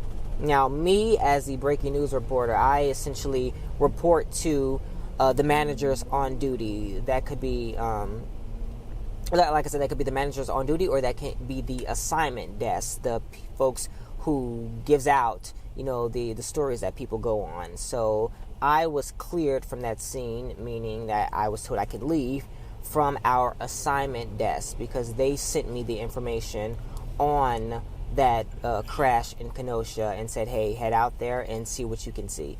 So that's kind of where we're doing right now. And a lot of times with this, on this shift, we go out on just those little tips or those sort of word of mouths type of information that we either get from viewers or that we can get from the scanners that we're listening to or that we see on social media. And I believe this crash, we saw it on social media, and that is why we're going there right now. So nothing has been confirmed yet, but it looked bad enough for us to go there and at least check it out so we can confirm information ourselves once we get there. Well, okay, again, you said that, so we did just get some photos from the folks that run the Kenosha County Scanner Facebook page. I'm going to pull them up. I don't believe you can see them. If you can. Oh, I can see it just fine. Yeah, so that's what I saw. And as you can see, that looks terrible enough for us to go and figure out, hey, what happened here? Yeah, so we're looking at a white pickup truck that looks to be hit basically head-on. It looks like a smaller sedan-style car to the right of it that it looks to be mangled as well. That Chevy pickup truck on the left side doesn't appear to be damaged, but as we're looking at some of these photos, I mean, that is some serious damage. And I'll note, this is a city street, so certainly the speed limit isn't something that would be particularly high. But as I look at the damage here, I mean, I'm not the investigator, but I would have to imagine speed may be a factor just based on how strong this damage is. As we're looking at another photo of Dodge Challenger, it looks like was that car on the left. So Kenosha Fire on scene, Kenosha Police on scene, people looking out from the front steps of homes there. I mean, Durante, as you look at these, what stands out to you? What stands out to me is just, the sheer impact that those vehicles had to have hit each other to cause that much damage. As you said, Sam, it looks like it had to have been speed related. And again, we weren't there. We're not investigators on this, but just from what we can see, it looks like that could have been speed related. Just because when I was first told that there was a crash that happened out there, I was told that when it was raining really hard about an hour or so ago, and I hadn't seen the pictures yet, so I assumed it may have been weather related. But as you can see there, it's pretty dry there, so it looks like, it may have been caused by speed and just the amount of people who have responded to it. It really is concerning for those, again, who must have been in those vehicles and just what happened to them. What are their conditions like at this moment? It looks pretty bad. I mean, you can see not only the front part of the vehicle is just completely mangled, but also parts of the car scattered throughout that street. And I'm interested in talking to, if there's any, emergency crews that are still on scene, maybe those people who live in those houses on those streets, to see what did they hear and what did they see when they came out, just getting those witness accounts to this right now. Absolutely. And you bring up a good point. As I look at the pavement here, looks like it was wet, drying at least in the time that first responders have been on scene. But you wonder if the rain or perhaps the rate of the rainfall played a role in this, if it made conditions particularly slippery, if contributing as well as speed. Again, we don't know that, but looking at these photos, you could understand why that could be the case. Just to back up here, this is on 30th Avenue near the intersection with 64th Street. So Kenosha has a lot of the numbered streets in both directions. That can be kind of confusing. But this is basically central Kenosha. It's west of downtown. So again, not a road where the speed limit is particularly high. So that will be something that we'll be paying attention to. But again, good to peel back the curtain for people to understand. So we've got these photos. We've heard that there was a crash. Now we see that there's a crash. I'll also point out that that white truck is towing a trailer, it appears. That appears to be damaged in the back as well. So no word on injuries. That will be something that we have reached out to Kenosha Police and Kenosha Fire on, just to better understand what exactly happened here. So instead of sending a crew from a different story, we just mobilized the crew whose job it is to tackle stuff like this, and that is Durante Matthews. So where are we now? How far have we gotten as I'm looking? Traffic still a problem? So the last time I mentioned traffic, what we were about, but maybe 55, 54 minutes away, and then right now it looks like we are 47 minutes away. So again, Sam, we're kind of dead, and we've kind of hit that rush hour block right now. I'm still looking at the maps right now. All we see is red and yellow. We don't see any blue, which indicates a clear path where we can actually increase our speed. Right now we're going 20 miles per hour right now, just because of how slow things are actually moving, and the weather and the construction also doesn't help our travel time any. No. But this is kind of one of those scenes here with this crash. This is kind of one of those scenes where we hope to get there, rather quickly, because again, those scenes can kind of clear up pretty fast. Well, maybe not this one in particular, just because of how much damage there was. But again, we don't even know when that happened. So we could get there could still be a scene, or we can get there and it could be completely cleared. So that's kind of, that's kind of just the way this goes right now on this breaking news shift. When you really don't, we don't start off with that much information. We kind of start off with an idea. Or we kind of start off with that tip, and then we flush it out all along the way or as we get there. So that is what we're looking at right now as we try to get there as quick as we can. Again, originally we were supposed to get there around like 4:12, and now it says we're going to get there around 4:16. So it looks like our time is getting pushed back a little bit. Not even out of the city of Milwaukee yet. That's how slow traffic is moving here on a Friday at 3:31. So, all right, Durante, thanks for peeling back the curtain for us. You guys get there safe, and let us know what you see when you get there. Absolutely. Thanks, Sam. All right. And as I look at my email, we just got word from Milwaukee Police about the situation that Durante and photojournalist Rissa Connor had been at, confirming they are investigating a shooting that happened today about 12:30 near, 3600 block of Roosevelt Drive. So that should be 36th and Roosevelt.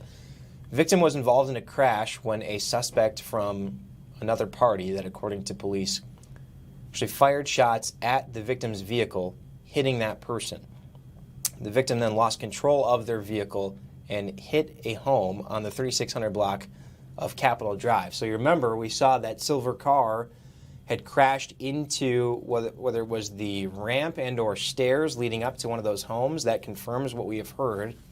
Milwaukee police say the victim is an 18-year-old person. They were taken to the hospital, expected to be okay, and police tell us they are looking for a suspect that they know who that suspect is. So that is important. A lot of times they will say they don't know who the suspect is, so they seek a bunch of help from the public. But in this case, they do know who they are looking for.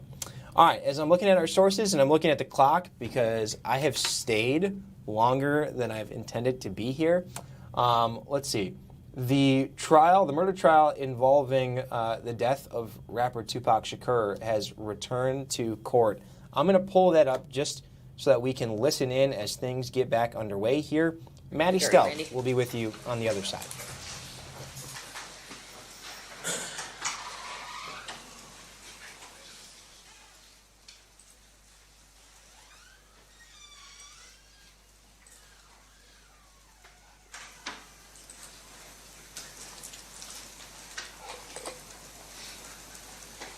Not ready. They're lining up right now. Okay.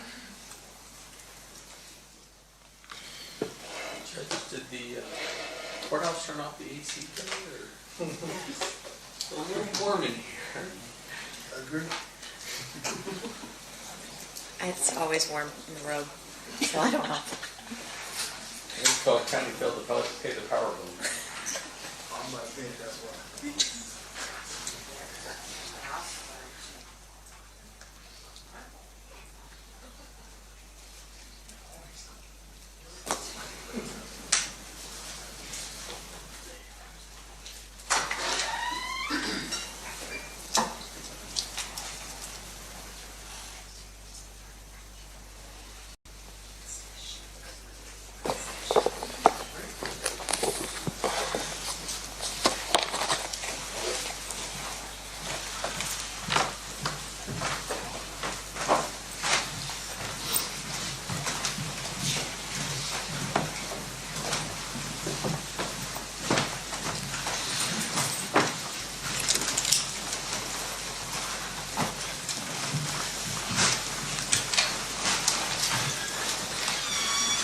The party stipulates to the presence of the jury.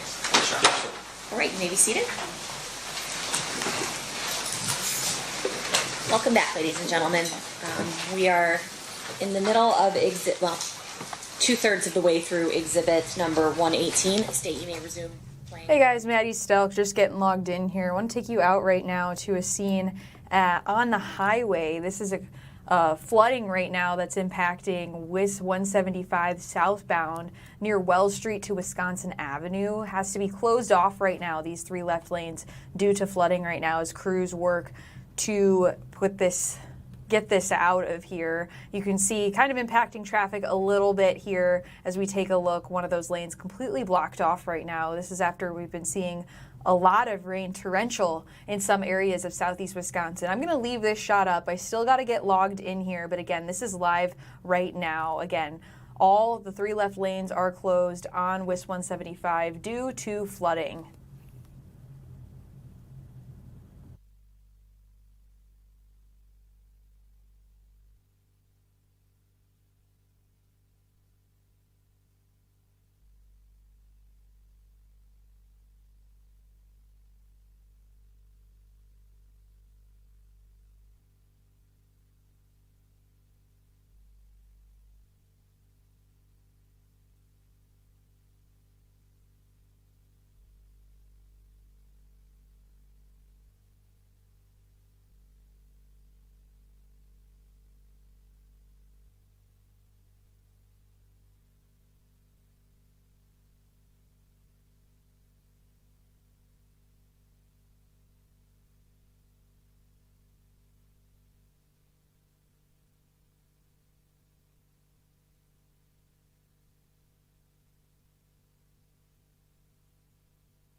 You guys can't get rid of me that quickly. Maddie Stelk back here. I'm going to take you through to Fox 6 News at 4 right now. This is live on WIS 175 right now, where crews are cleaning up some flooding right now. Looks a lot better than it did just a few minutes ago, where we saw a whole pool of water here impacting traffic right now as people starting to head home for the weekend. Looks like they're sucking up the water there and trying to get that one lane cleared right now as traffic continues to pass through. Again, this is a live look right now. WIS 175 at Wells Street. At one point, all 3 lanes were blocked off, so clearly making some progress here. We are going to take a quick break on the Wisconsin Live Desk, but we'll be right back in 2 minutes. Stay with us.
This is the Wisconsin Live Desk. Just got an update on a crash that we'd been following in Kenosha. These are some of the pictures right now of that scene. This is from the Kenosha County Scanner LLC page, just showing pretty gnarly crash that happened here. We got a confirmation from the Kenosha Fire Department saying this was a 2-vehicle crash. The third was hit by a car. 3 people have been transported to the hospital.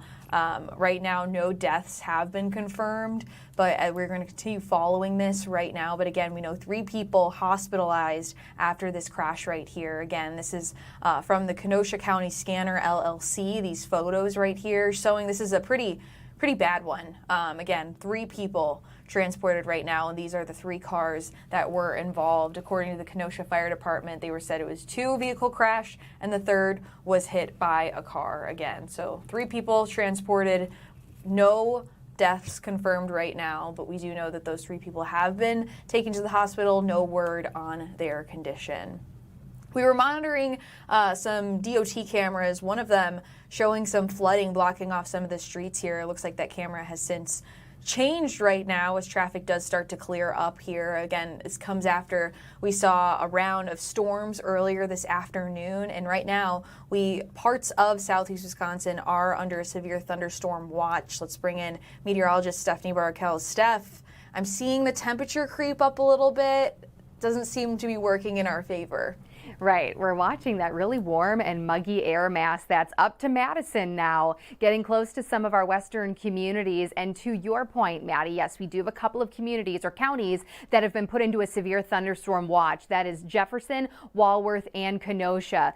So it's those far western and southern communities. As we see storms continue to develop out west, they will be moving southeast. So those are the communities right now that we'll watch a little closer. Thankfully, we do not have anything severe in our area right now, but there is one severe cell west of Madison. Here locally, there is still some heavy rain and lightning and thunder in southern Milwaukee County and northern Racine County. This is going to continue to move out over the lake here shortly, taking more of an easterly movement instead of southeast, and just a few other little pop-ups towards the west of it. Lake Geneva will get in on a shower here in just a bit. Same with western Kenosha County and western Racine County, but those quite a bit weaker compared to this, again, non-severe cell moving through, but it likely is bringing in some gustier wind, some heavy rainfall, and potentially a little bit of hail too, right there on the border of southern Milwaukee County and far northeastern Racine County. So that's a good storm. Again, thankfully though, not quite to severe level.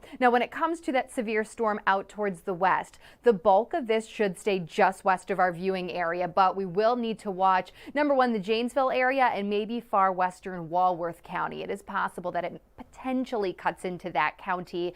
Notice, though, how it's going to take some time. That system, or that cell, I should say, actually moving very slowly. It does have the possibility of bringing in some strong wind. Right now, there's a tag on it for 60 to even 70 mile per hour wind gusts out of that storm specifically.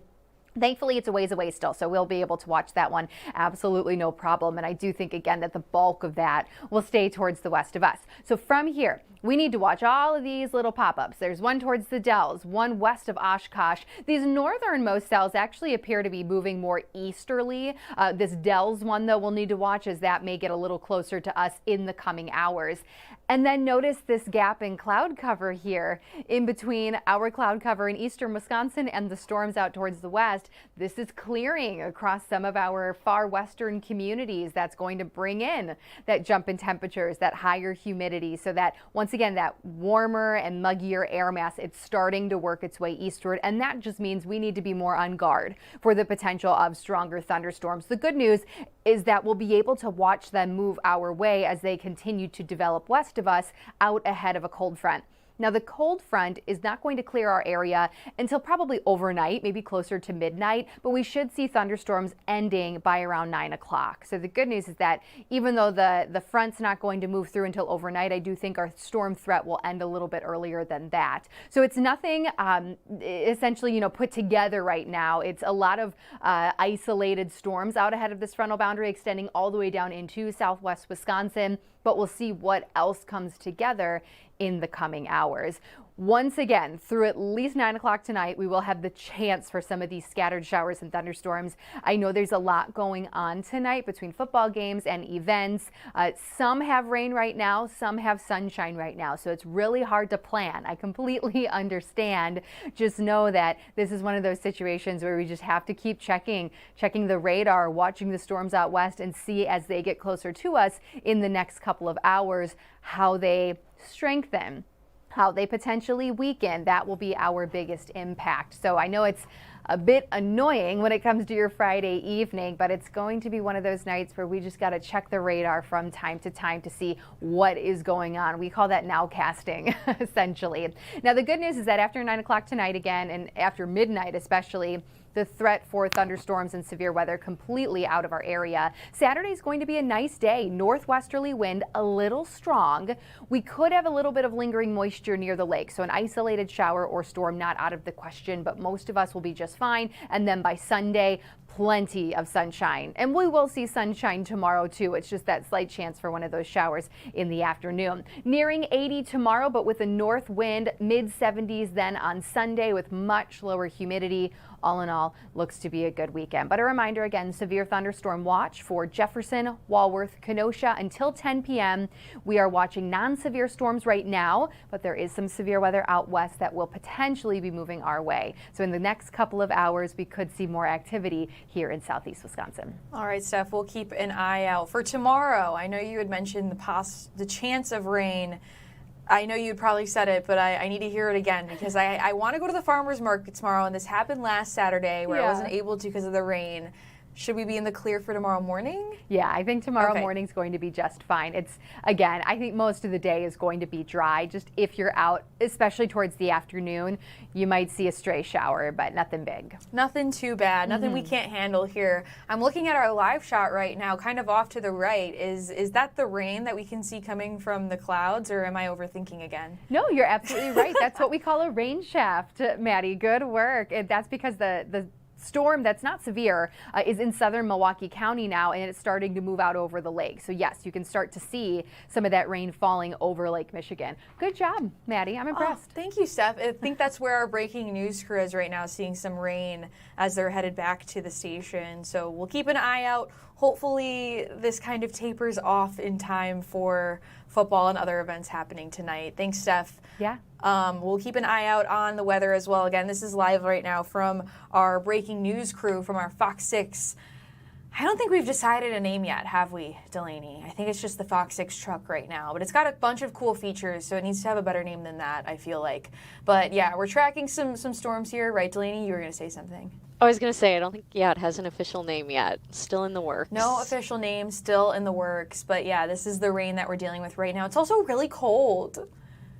It's cold. I guess it is warming up a little bit outside. We're at almost 70 degrees now. But the rain's coming down here. As you can see, our crew hopefully driving, well, they always drive safe, driving safely back to the station on the highway as they head up north here. So we'll keep an eye out on these storms, bring you any as they start to pop. Of course, as Steph had mentioned, that I was correct, that off to our right we are seeing some rain there. So hoping that this tapers off again as we head into the early and evenings, as we take a look at our radar right here. So again, we're hoping that this starts to taper off and trickle down. But of course, be sure to keep it right here on Fox Local for Fox 6 News at 4 to get the very latest when things do, when things do start to pop. But again, we're saying we want this to go away because it is Friday Night Lights. High school football is happening right now. We had such an exciting morning here on Wake Up News for the morning kickoff. And let's tap into our poll and see right here. We're asking who's taking home the hammer, which is a historic part of the rivalry between these two teams here. I think our poll may be a little biased here because we were at South Milwaukee High School this morning for the morning kickoff, but this is a huge rivalry that they're getting ready for heading into tonight. And we don't know who's going to win tonight, but we do know that between our Donovan Long and Brian Cramp, they had a competition this morning, and one of them did come out on top. So let's take a listen and see what happened here. See what kind of skills we can actually muster here. So this is our punt, pass, kick game that we're going to play. And we've got one team representing. Yeah, Team Long over here. One team representing Team Cramp. So what's your team name? So we're going to be Team Long Ballers, and if I can take this opportunity, sure. My man, can I introduce my team members? Of course you can. Okay, really quickly. Well, follow me here. This is Bryce right here. He's on the team. This is Gabe right here as well. You guys can come on up with me, share the spotlight, and this is Lila. All right, we'll wait and see who's going to do what. Don't want to spoil it all for you, but let me tell you what, my team is solid. I've got faith. I've got trust in them. They're already talking some hype here. Cramp, what do you got? What's your team name? You got Reggie's Rockets over here because this is a late-minute addition to the robotics team. But I love it. As well, that costume over there. We got Marvin. Marvin's doing his track, and Samaya over here, theater as well as track, and they're ready to rock, guys. I don't know if this. What do you get a helmet if you win this competition? You know what? I think we'll start with the helmet here and certainly bragging rights. That's right. All right, so let's get down to it. Who's going to start with the punt? Right, we'll let your punt, team pass, start. Kick. He's got the football. Reggie the Rocket with the punt. Get to start from a certain line, right? So Reggie. Yes. Far down as possible, and whoever has the longest punts will be victorious in the event. So you got your time. So for Team Cramp, we got Reggie Rocket. It's a good kick. Here we go. It's low, but it's got a good roll. It's got a good roll. It's got a little end over end action. All right, yeah. Just a little bit short, I think, of then we've got center line there. All right, so who we got up for Team Long? Rob, we've got Gabe here, who's going to be our punter for Team Long. All right, here we go. All right, Gabe, you know do your thing, baby. You can run it up to there and give it a good punt. Let's see, here we go. And it's up, and it's always rotating. But it's a good bounce. There we go. Little short. Little short. There we go. Little short. All right, so round one goes to Team Cramp.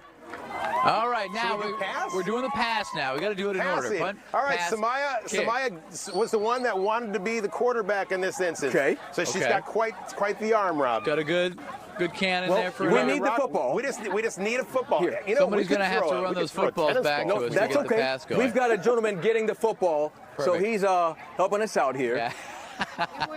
So the idea with the pass then will be to see if your designated quarterback can complete the longer pass, right? Right, the longest pass. All right, so this is your team. So again, introduce us to your quarterback. All right, this is Samaya. Samaya runs track. She's very talented. She's also in theater as well. Samaya, we didn't practice this at all. I know you have confidence. You just fire it out there, girl. Okay, you can go all the way up to that line. All right. And you're not going to try to catch it, Brian? No, I'm not going to try to catch it. So this is just all she's got to do is just throw it. Watch it. Watch it. Watch it. Watch it. There we go. Yes, great. There it is. Oh, it skips out there. Nice throw. That was a really good throw. A little bit. 1, 2, 3, 4. She had a good spiral going on that. I'll tell you what, who's that up was like for 20 Team yards. We've got Lila here, Rob. Good throw. Lila. Nice. You got this, ready, Lila. Uh-oh. She's got Looks like she's got a cannon on her. I believe Lila is a volleyball. Oh, no, there you it go. goes. Oh, she got a lucky There we go, ball. Lila. She got the bounce. There we go. I think we got a win here. Team Long. Give me some. Give me some. There we go. Long. Lila, who is a volleyball player, right? Yes. Yeah, she's on the volleyball team. So now we got the kick. We got to get down to the kick. Team Long, you are going to take this first. Are we taking this first? You got your kicker? This is Bryce right here. Bryce is the kicker? He's definitely going to make us look good. All right. Now, usually a kicker on a football team is the smallest guy, but he's the biggest guy on your team. So you know he's not the kicker on the football team tonight, huh? All right, let's see what you can do, sir. We're going to hold the ball for him. Okay, you're going to hold the ball. He's going to be our set there. Fire Put it away, right up to the secondary line there. And we'll just see what kind of a kick we can get. Clearly he's not going to make it through the uprights down at the other end of the field, although maybe I shouldn't underestimate him. We got a nice set there. Laces are out, and now that's a good kick right. He got a good roll. He got a good roll. We just need to get that other football.